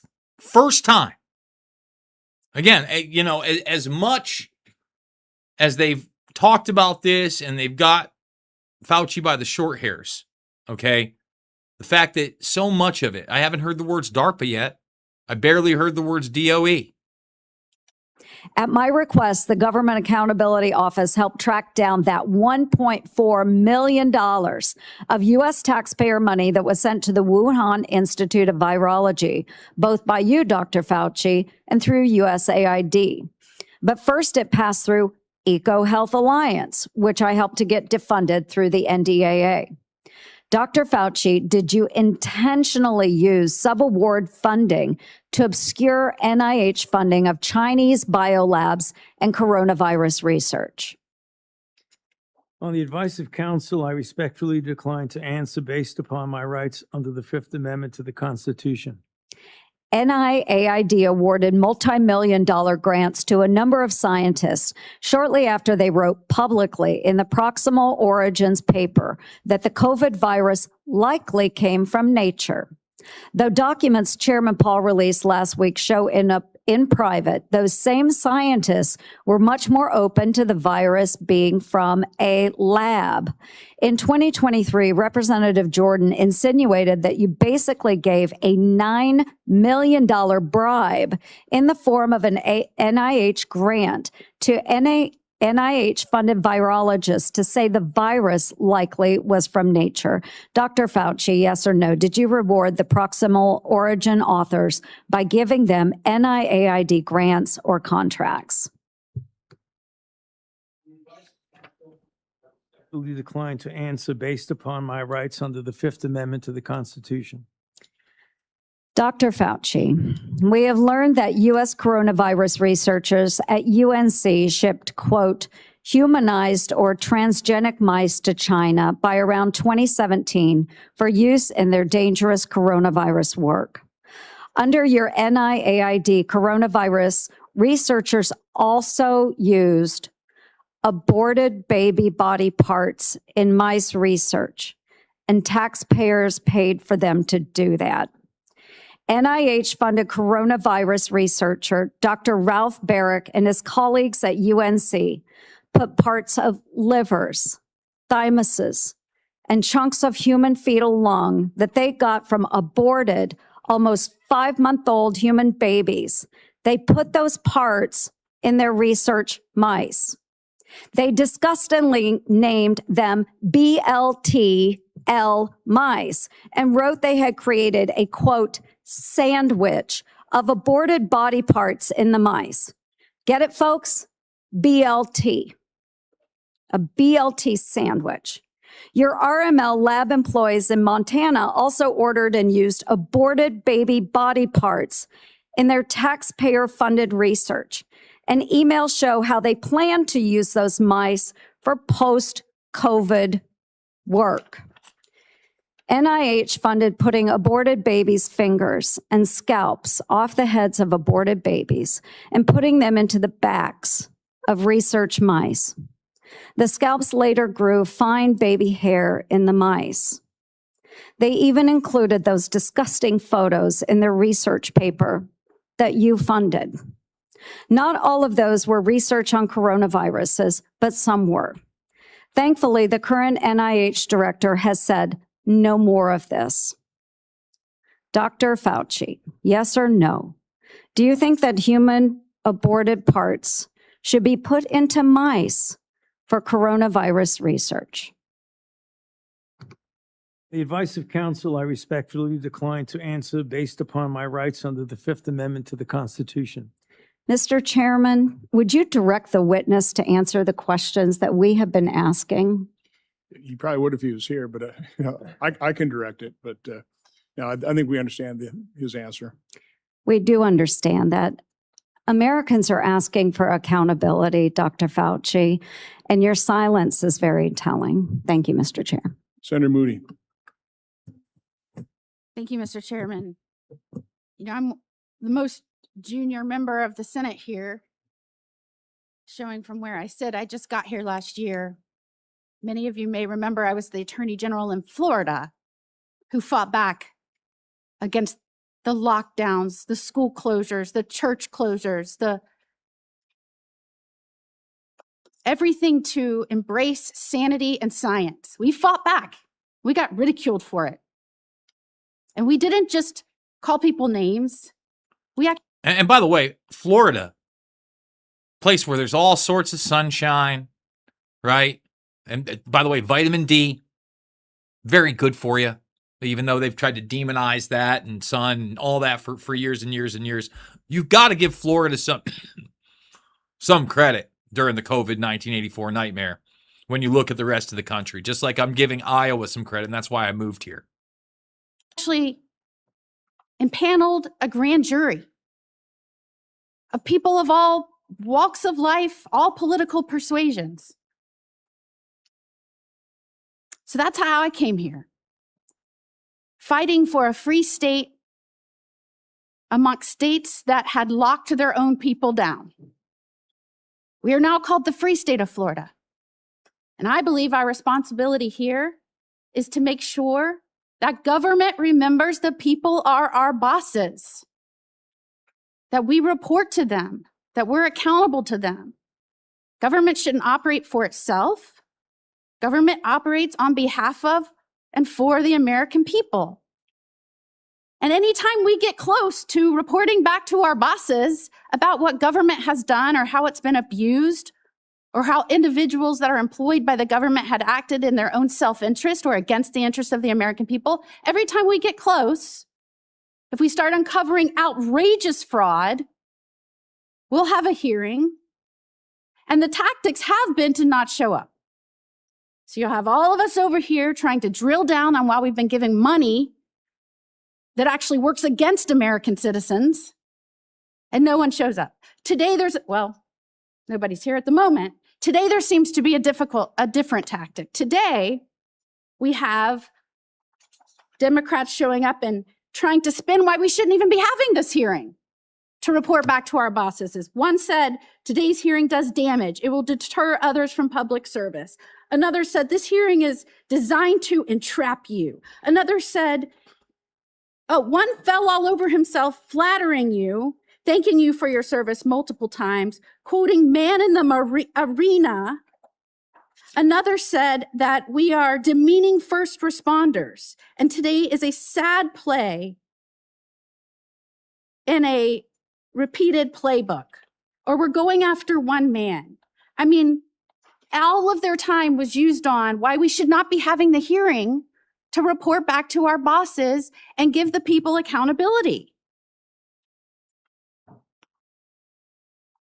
So I would like to talk about that because I believe that the trust the American people place in our public health institutions and what happened to that trust during COVID is important.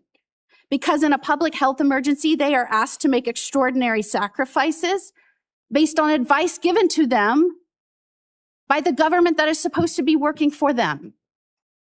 And for that system to work, the public has to be able to trust the people giving them instructions. That trust depends on candor.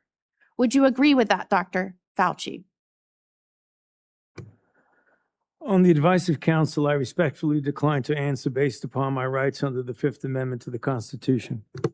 And when the evidence is uncertain, officials need to say so. When recommendations are based on assumptions rather than hard data, they need to say so. And when they get something wrong, they need to own it.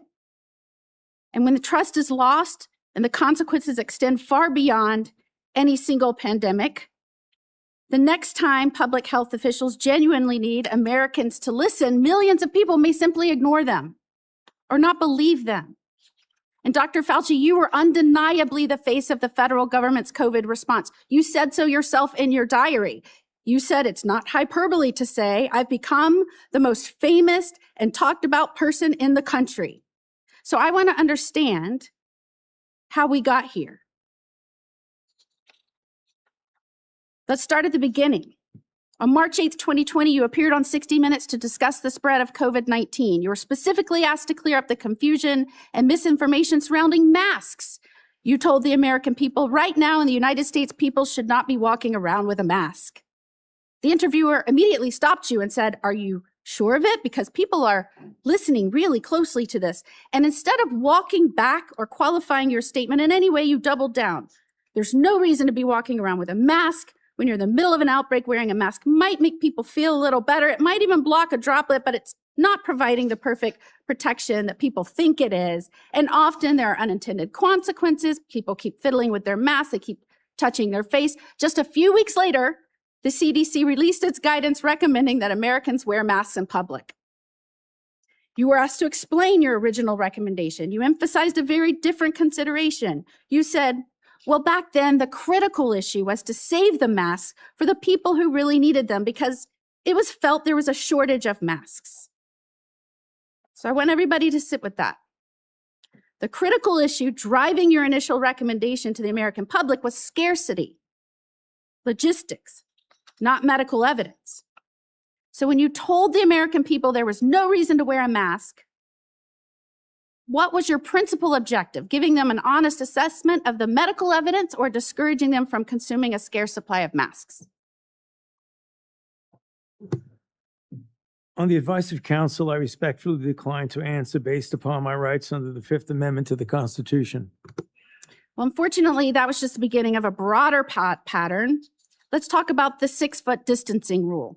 In April 5th, 2020, interview on CBS said, every time I get to that podium in the White House briefing room, I always essentially plead with people. Please take a look at those very simple guidelines of physical separation. And they're very, very clear. Physically separate 6 feet away.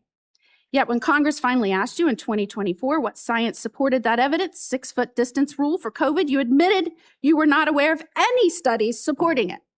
Incredibly, you said the 6-foot rule sort of just appeared and described it as an empiric decision that wasn't based on data.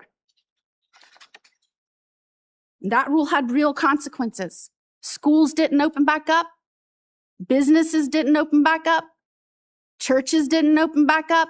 I could go on and on and on. And Americans were kept physically separated from one another during the most difficult moments of their lives. Many lost loved ones during that time. So, Dr. Fauci, did you have any evidence to support a 6-foot separation rule when you gave that advice to Americans? On the advice of counsel, I respectfully decline to answer based upon my rights under the Fifth Amendment to the Constitution. All right, well, let's look at the lockdowns then. By 2022, the consequences of prolonged COVID lockdowns on our children were clear, from delayed development to social isolation, which is probably why you were asked in July 2022 whether you would recommend locking down schools again. And you said, first of all, I didn't recommend locking anything down. But now we have your diary. And it tells a very different story from the one you told the public. And I will quote, I spoke with Bill de Blasio, the mayor of NYC, and convinced him based on what I was saying publicly in my conversation tonight to close the NYC schools. He had already decided based on what I was saying on TV. I went on to tell him he should close the bars and restaurants in NYC, and he said he would do this based on my recommendation. You even said that you told the president we should shut the whole country down.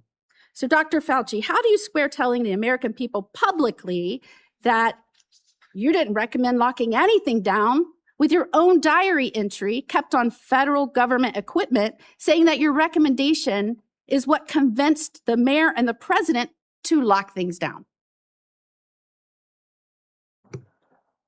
On the advice of counsel, I respectfully decline to answer based upon my rights under the Fifth Amendment to the Constitution.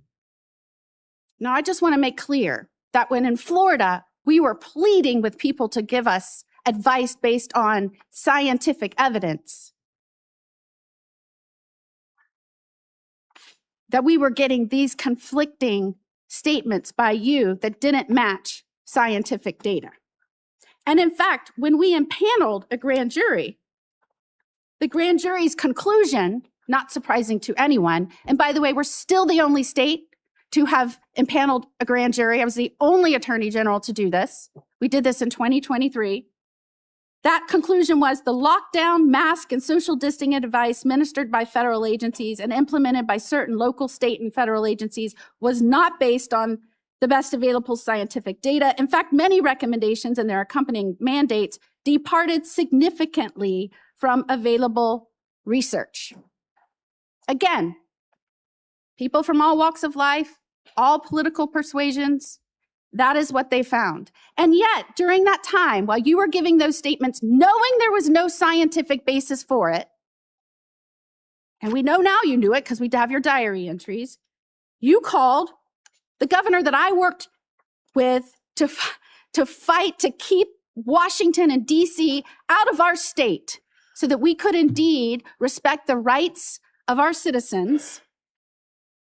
You called our governor, Governor DeSantis, and I'm going to quote this so I get it right out of your journals, a total jerk,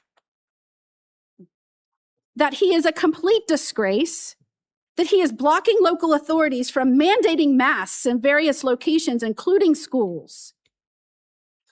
And you were very concerned and upset that we were actively, and I'm going to quote, criticizing you, and we talked virtually every day about being wrong on everything. And what is astounding is that you wrote you feared because of that, because we were questioning our government, because we were fighting back for the truth from our government, from scientifically based recommendations, because we were pushing for that. You said you feared that our democracy is in dire danger. Thank goodness we have people up here that I work with that understand our role, which is to report to our bosses, the people, because they are in charge. Calling for our government to be honest with us and transparent with us and accountable to us. That is a democracy. What you did is the opposite. Let me just say this. We're in a constitutional republic with democratic values, and I have my issues with DeSantis, but it's not even ballpark with Fauci. And this woman's went on quite the tirade, but rightfully so. And I cannot believe I have to explain this to someone who represented our government and some of the most important issues for so long. And before I conclude, if I can just put up our pardon. This is the pardon you have heard so much about. And Dr. Fauci, the only other person that got a pardon like this, I believe, had a last name of Biden. This pardon goes back to, and if you'll see, January the 1st of 2014. Did you talk to President Biden and ask for this pardon? On the advice of counsel, I respectfully decline to answer based upon my rights under the Fifth Amendment to the Constitution. Who did you talk to in the White House about this pardon? On the advice of counsel, I respectfully decline to answer based upon my rights under the Fifth Amendment to the Constitution. Did you specifically ask that it be dated back to the beginning of 2014? On the advice of counsel, I respectfully decline to answer based upon my rights under the Fifth Amendment to the Constitution. Did you do that so that you would be given immunity going back to the beginning of 2014?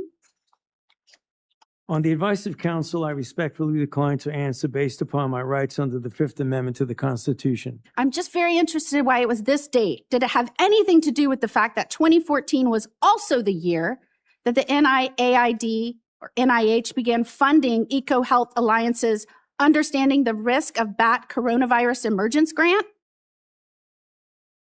On the advice of counsel, I respectfully decline to answer based upon my rights under the Fifth Amendment to the Constitution. And this is the same grant that funded the work on bat coronaviruses at the Wuhan Institute on Virology.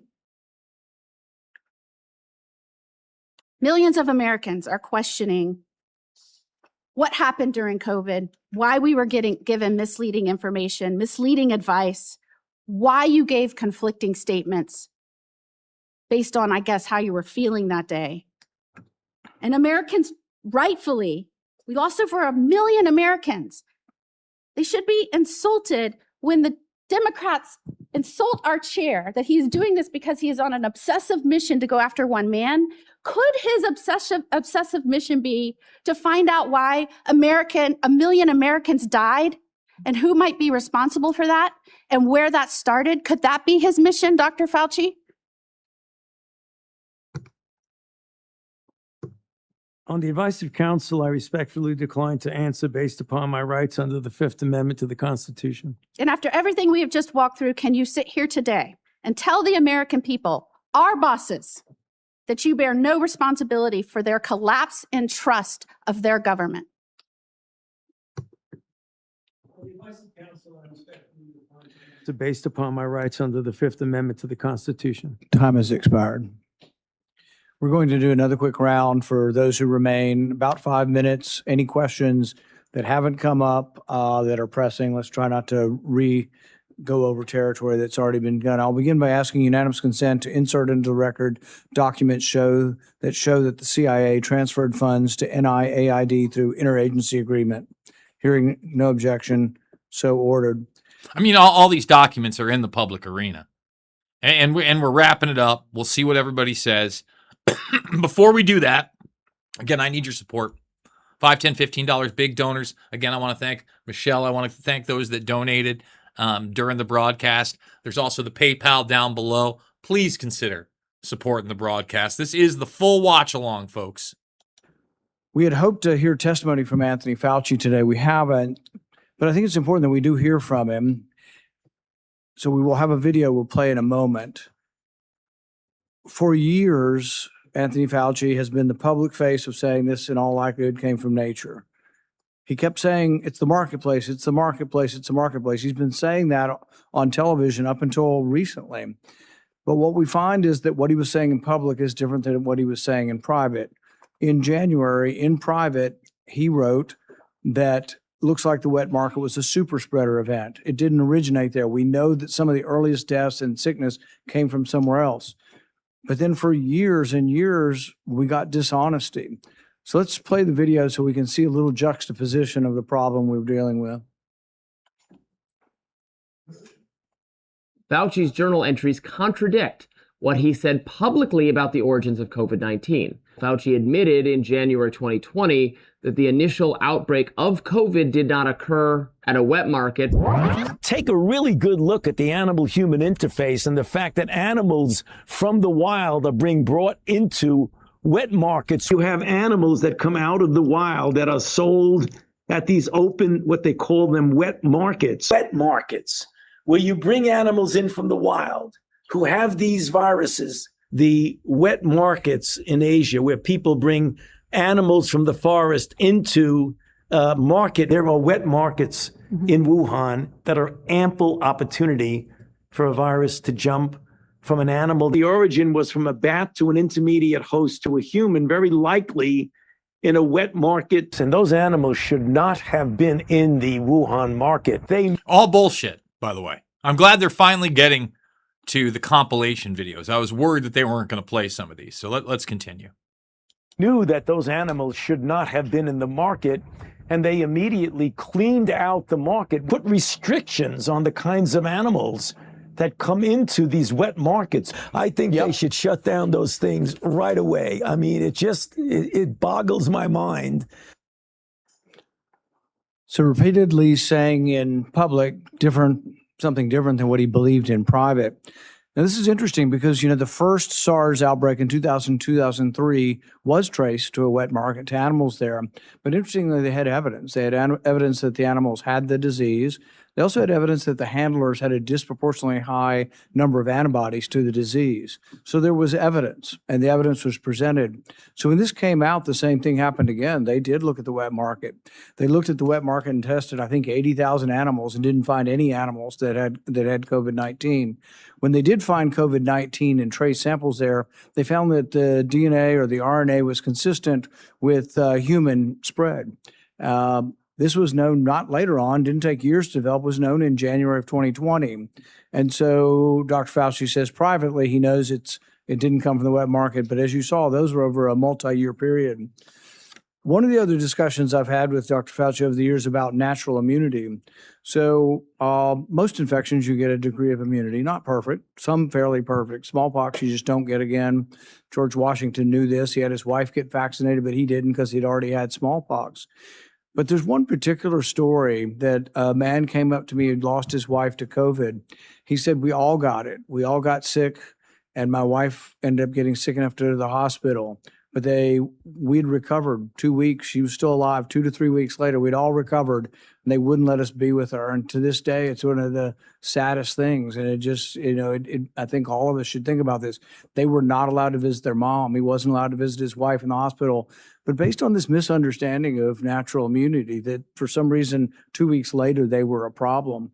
But this was all promulgated by you. We had the workers in the meat factories. They were essential. They had to keep working. Most of them got COVID. They got it in the first couple of weeks. Most of them were younger. The reassurance should have come from public health. The reassurance should have said, congratulations, you've recovered. It also should be acknowledged. What's the number one thing we can do if we get another pandemic? Before we have a vaccine, before we have monoclonal antibodies, it would be to utilize natural immunity.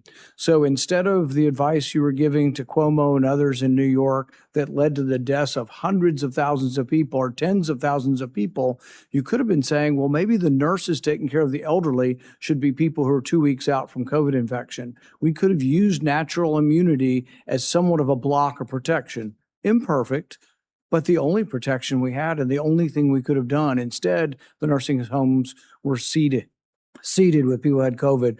So I think the discussion of natural immunity is one where there wasn't sufficient honesty, humility, there wasn't enough presentation to encourage people. That was the only encouraging thing we had for a while is you've got it. You're very, very, if not impossible, close to impossible chance that you'll die if you get it again. Everybody could have been reassured. Nobody was reassured. It's like, well, we don't know.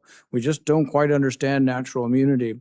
My favorite quote from that is from Martin Kulldorff from Harvard. You called him one of the people that you had to take down, the fringe epidemiologist, which I've never ever heard a scientist call another scientist that.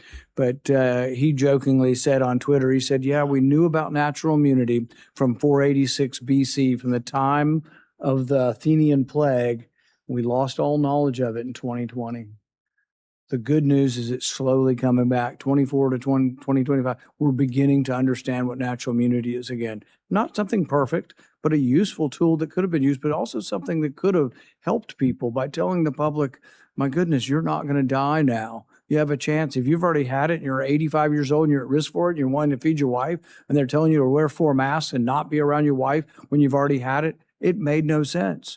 I visited with a man whose mom was 83 and she was dying from COVID. They go to the hospital in Orange County.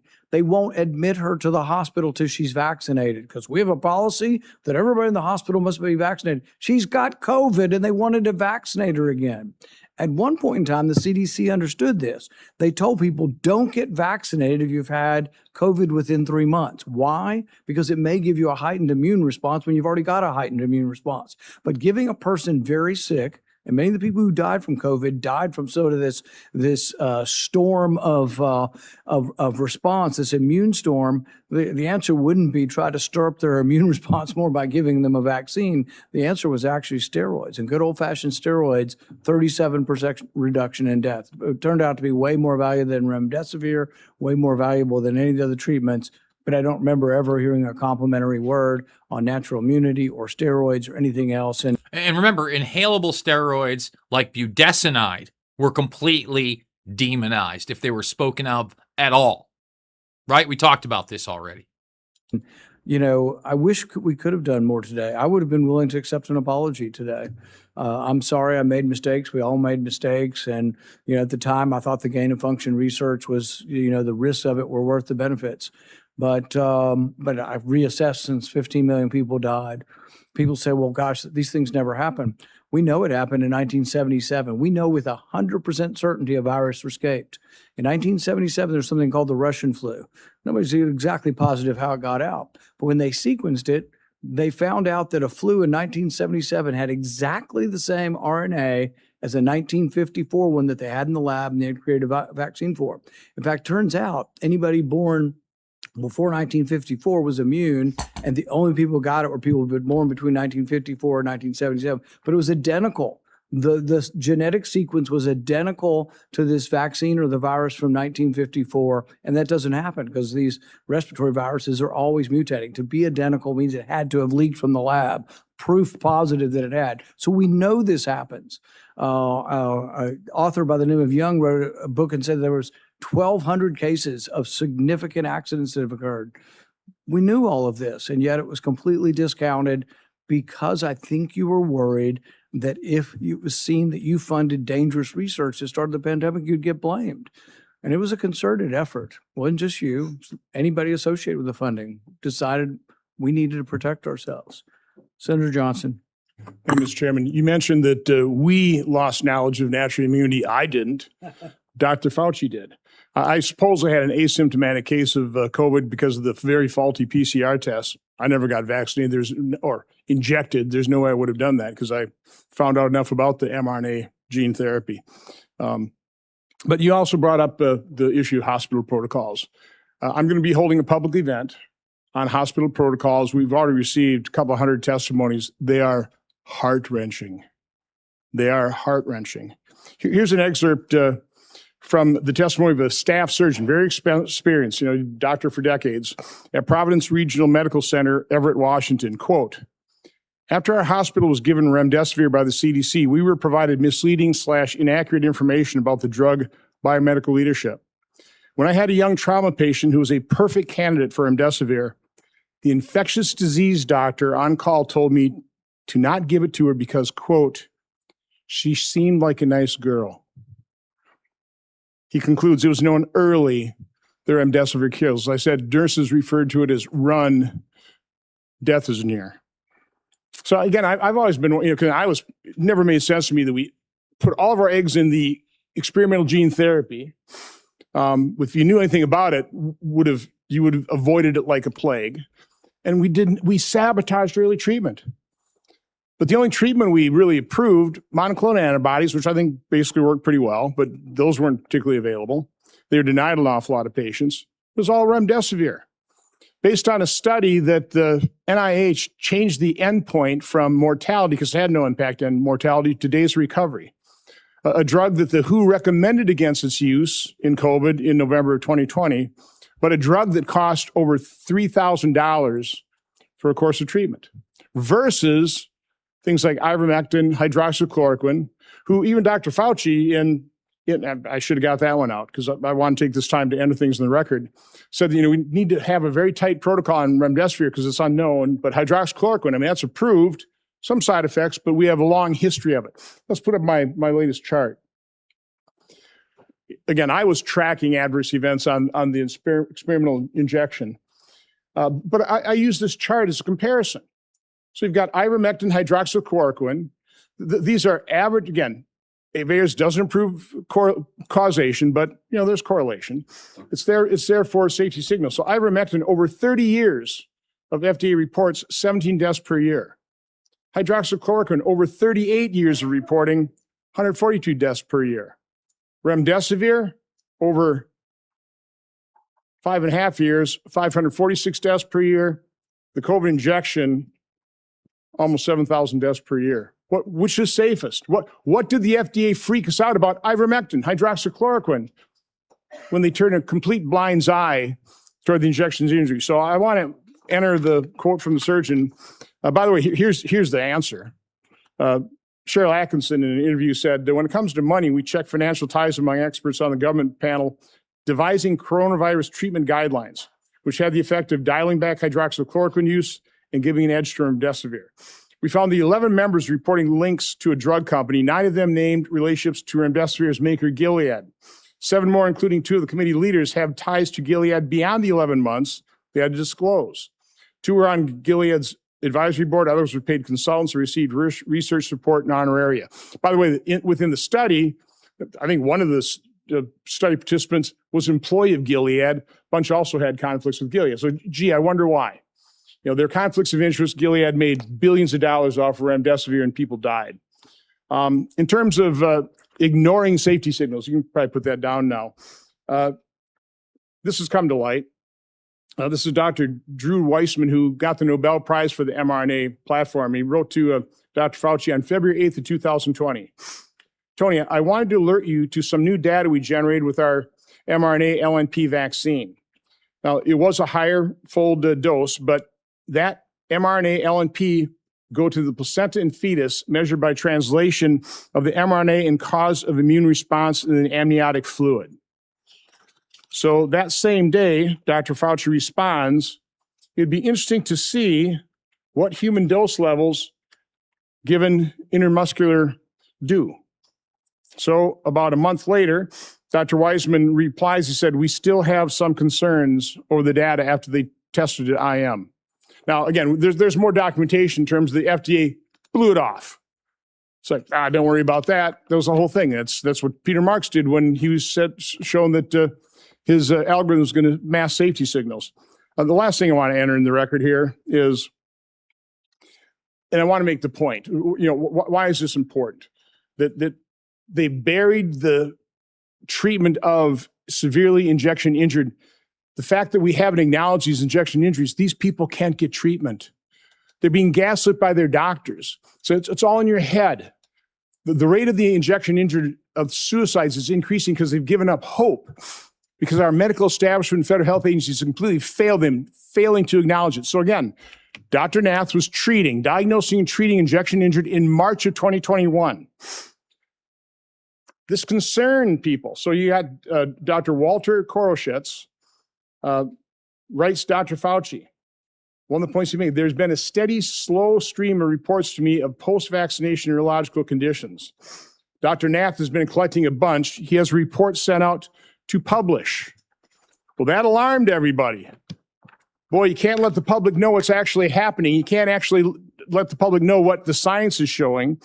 So on April 29th, a email from Francis Collins, head of NIH, to Dr. Koroshitz, says, I find this approach troubling and will have the main consequence of feeding vaccine hesitancy and social media overreaction. Then Dr. Lawrence Tabak writes to Francis Collins, I don't understand why Walter does not shut this thing down. Why don't you shut down that Dr. Nath, who's actually treating injection injured? Why? Because of vaccine hesitancy. And because we haven't acknowledged that, and the reason I've been advocating for this is because I know the injection injured. I know people who lost loved ones within days of the injection. And we've turned our backs on them. They deserve acknowledgement. They deserve to be heard, seen, and believed so they can get treatment. I also know the doctors whose careers were destroyed because you denigrated things like ivermectin and denied ivermectin to people in hospitals who got their kidneys knocked out by the remdesivir, but got put on ventilators, never got to hug their loved ones goodbye because of those hospital protocols. That's what your science did to people. So, Dr. Fauci, my only question is, based on your lack of testimony here today, based quite honestly on our investigation into the cover-up of safety signals and injection injuries, we have issued letters to a number of former FDA officials to come in for transcribed interviews. You will be getting a letter today asking for a volunteer transcribed interview. So I'd be asking, will you comply or will I have to subpoena you? On the advice of counsel, I respectfully decline to answer based upon my rights under the Fifth Amendment to the Constitution. Expect a subpoena. Thank you. Senator Scott. Dr. Fauci, did you personally receive any royalty payments connected to COVID-related intellectual property? On the advice of counsel, I respectfully decline to answer based upon my rights under the Fifth Amendment to the Constitution. Given that NIH receives royalty payments from certain pharmaceutical companies, why would any American believe these financial ties did not influence decisions about which treatments were promoted or restricted? On the advice of counsel, I respectfully decline to answer based upon my rights under the Fifth Amendment to the Constitution. Why doesn't NIAID publicly disclose these payments? On the advice of counsel, I respectfully decline to answer based upon my rights under the Fifth Amendment to the Constitution. Did you partner with Bill Gates on global health initiatives or vaccines? On the advice of counsel, I respectfully decline. First time we heard Gates, by the way. First time we heard Gates. There was so much. I mean, again, they should have talked about the strategic mRNA collaboration between BARDA, DARPA, Merck, AstraZeneca, the Bill and Melinda Gates Foundation. They should have talked about Moderna and DARPA. All these different things. There was a lot more that could have been said here, for sure. But I'm glad at least we're getting that in there with Gates on the record. To answer based upon my rights under the Fifth Amendment to the Constitution. How much did Bill Gates entities provide in funding to NIAID collectively since 2005? On the advice of counsel, I respectfully decline to answer based upon my rights under the Fifth Amendment to the Constitution. To your knowledge, did Bill Gates partner with China on sensitive research? On the advice of counsel, I respectfully decline to answer based upon my rights under the Fifth Amendment to the Constitution. Specifically, dual-use research such as countermeasures or gain of function? On the advice of counsel, I respectfully decline to answer based upon my rights under the Fifth Amendment to the Constitution.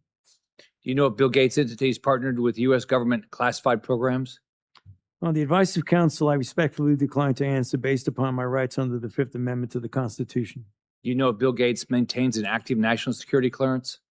On the advice of counsel, I respectfully decline to answer based upon my rights under the Fifth Amendment to the Constitution. Did you advocate or request for Bill Gates to receive a security clearance? On the advice of counsel, I respectfully decline to answer based upon my rights under the Fifth Amendment to the Constitution. Do you have any knowledge that NIAID or NIH through HHS sponsored or requested a security clearance for Bill Gates? On the advice of counsel, I respectfully decline to answer based upon my rights under the Fifth Amendment to the Constitution. Around 2010, my understanding is that the government shifted its approach to biodefense countermeasure research. Did NIAID, under your leadership, partner with the Obama White House or any other U.S. government classified entities on sensitive countermeasures research? On the advice of counsel, I respectfully decline to answer based upon my rights under the Fifth Amendment to the Constitution. Did your office take steps to drive biological research investments? On the advice of counsel, I respectfully decline to answer based upon my rights under the Fifth Amendment to the Constitution. What was private industry's take on the type of research in the 2010 timeframe and before? On the advice of counsel, I respectfully decline to answer based upon my rights under the Fifth Amendment to the Constitution. Was it considered too dangerous to conduct and industry was hesitant to take this on and invest in? On the advice of counsel, I respectfully decline to answer based upon my rights under the Fifth Amendment to the Constitution. Why did you take steps to mature the government's approach to biodefense? On the advice of counsel, I respectfully decline to answer based upon my rights under the Fifth Amendment to the Constitution. Were there any specific lines of effort or actions you felt were needed during this time to improve the research, development, and fielding model? On the advice of counsel, I respectfully decline to answer based upon my rights under the Fifth Amendment to the Constitution. How was dual use and gain of function incorporated or accounted for in maturing biodefense countermeasures? On the advice of counsel, I respectfully decline to answer based upon my rights under the Fifth Amendment to the Constitution. Did you ever discuss moving gain of function countermeasures research out of government space to private industry space? On the advice of counsel, I respectfully decline to answer based upon my rights under the Fifth Amendment to the Constitution. How were these private organizations regulated through government oversight while conducting risky research, including gain of function or gene editing technology? On the advice of counsel, I respectfully decline to answer based upon my rights under the Fifth Amendment to the Constitution. Did the Obama White House or any government entities take steps to inject funding into private industry? On the advice of counsel, I respectfully decline to answer based upon my rights under the Fifth Amendment to the Constitution. How do you ensure that our national security and public health is protected when private organizations work with foreign countries of concern and have the no government oversight, such as the Eco Health Alliance research grant you funded in a CCP military lab? On the advice of counsel, I respectfully decline to answer based upon my rights under the Fifth Amendment to the Constitution. Given the culture of the pay to play at NIAID, did you or anyone acting on your behalf make any payment or enter any arrangement in any way or fashion to secure influence the broad pardon you received from President Biden?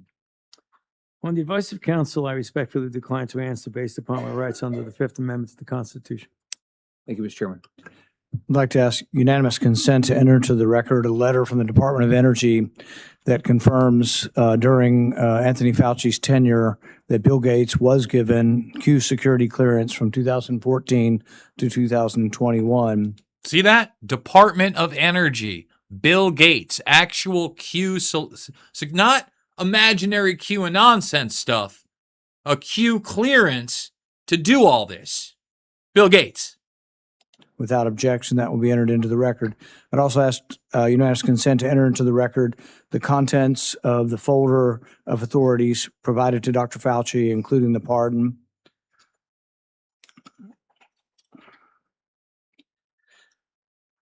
Let's be clear today, what we've seen. I really did want to hear from Dr. Fauci. I wanted to hear perhaps an apology, perhaps some semblance of being sorry for what happened or that judgment errors were made. We didn't hear any of that. But he was subpoenaed here to testify, refused to answer any questions, even after being directed by the chair and being advised of the law requiring him to do so. He has cited a privilege that is unsupported because of his blanket pardon and because he waived the privilege by testifying at the start. I'm going to give you one more opportunity to comply with the law, limited to the period of your pardon. At any point between January 1st, 2014 and January 19th, 2025, did you destroy any federal record or tell anyone else to?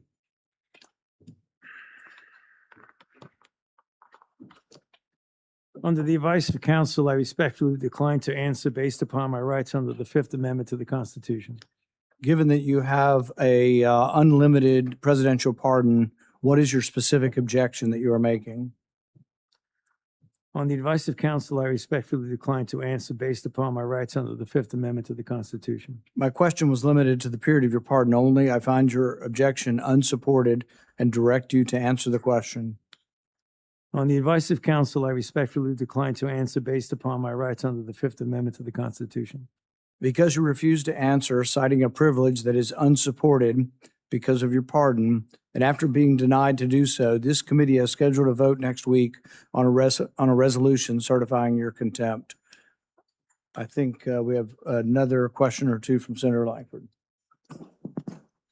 Mr. Chairman, really, this is a question for you, and it's a question to try to figure out how do we get a good answer on this? Because clearly Dr. Fauci's attorneys are saying that he has a Fifth Amendment right We've also subpoenaed him to be able to compel his testimony to be able to be here. I happen to be in the committee. We're also dealing with Lois Lerner. Lois Lerner came and testified, gave an opening statement, and then took the Fifth Amendment. The committee then held her in contempt for that, saying you can't do both. You can't both testify and say I'm not going to answer questions. So the parliamentary question that I think we've got to be able to deal with is this consistent with Lois Lerner? What she also did when she came before Congress, gave an opening statement, testimony, so made a statement, and then refused to answer questions. Are we dealing with the same issue here where someone is you can't make a statement and say I'm not going to make statements at the same time? I think it's a very good question. I think that's something all of us will examine over next week. We're going to have a vote next week on contempt. Can we examine the fact that a pre-pardon isn't constitutional in the first place? Because he hasn't been convicted of any crimes? And that shouldn't stand? That's insanity to me. I think there's another legal question that the courts may have to decide upon, and that is whether or not a presidential pardon that offers you complete immunity, that you can still claim that you need protection from immunity when you've been protected. Because Dr. Fauci isn't liable for anything as long as he tells the truth. Even if he admits that he destroyed records on a routine basis. His assistant said she destroyed a ton of emails. I think it was a routine thing. I think he destroyed throughout his career there probably thousands of emails. Even if he did that, as long as he answered truthfully, yes, I did. I didn't think that was important. I made a mistake. You can't be prosecuted for it. Many of the things are outside the statute of limitations as well. All he had to do today, if he wanted to testify, was be honest. As long as he was honest, even about committing a crime, he would have no jeopardy. But I think the pardon has given him more immunity than most people would ever get. Like if you offer a witness immunity in exchange for testimony, he has blanket immunity. The president gave him blanket immunity for virtually anything he could have possibly done, while at NIH. So I think we all have to individually answer this question. We welcome you to be part of helping us figure out the question, but there will be a vote, at least right now, though, we plan to be a vote next week on contempt. Okay. Thank you, Mr. Chairman. Today will be the capstone to Anthony Fauci's 40 years of abuse of power at NIH. In the end, must imagine Fauci believes he got away with it. But still, late at night, even the guilty must become anxious, rerunning the scenarios through his mind, wondering, latching on to lingering doubts, and worrying. Did his actions lead to the largest man-made plague in human history?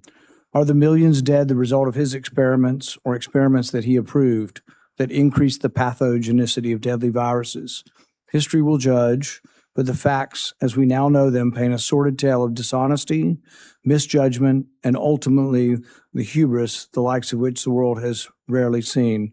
If everyone will remain seated for a few minutes, we're going to let Dr. Fauci exit. Thank you. So there it is. We watched the whole thing. There's his security, the black guy in the back. I saw him putting his earpiece in there. Even him at one point, he shook his head. Couldn't believe it. And there it goes. It's over.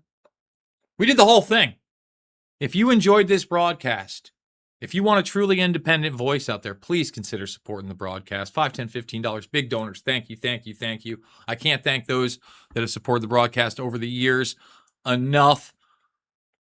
I hope everybody goes and checks out my documentary films as well. They're all free. You want to learn about 9/11, Loose Change Final Cut, Fabled Enemies. You want to learn about globalism, the quote-unquote New World Order, Invisible Empire and New World Order Defined, and Shade the Motion Picture. As always, we talked about it here. This is not a left and right issue. None of this was about left and right. Do they apply? Okay? Not a bit. Okay? It's about right and wrong. It's about the inability to hold criminals accountable. And he's not even the highest level criminal. He's a talking head. He's a mouthpiece. He's a vehicle for evil. So, at the end of the day, folks, couldn't do it without you. Absolutely love you. And I will see you all on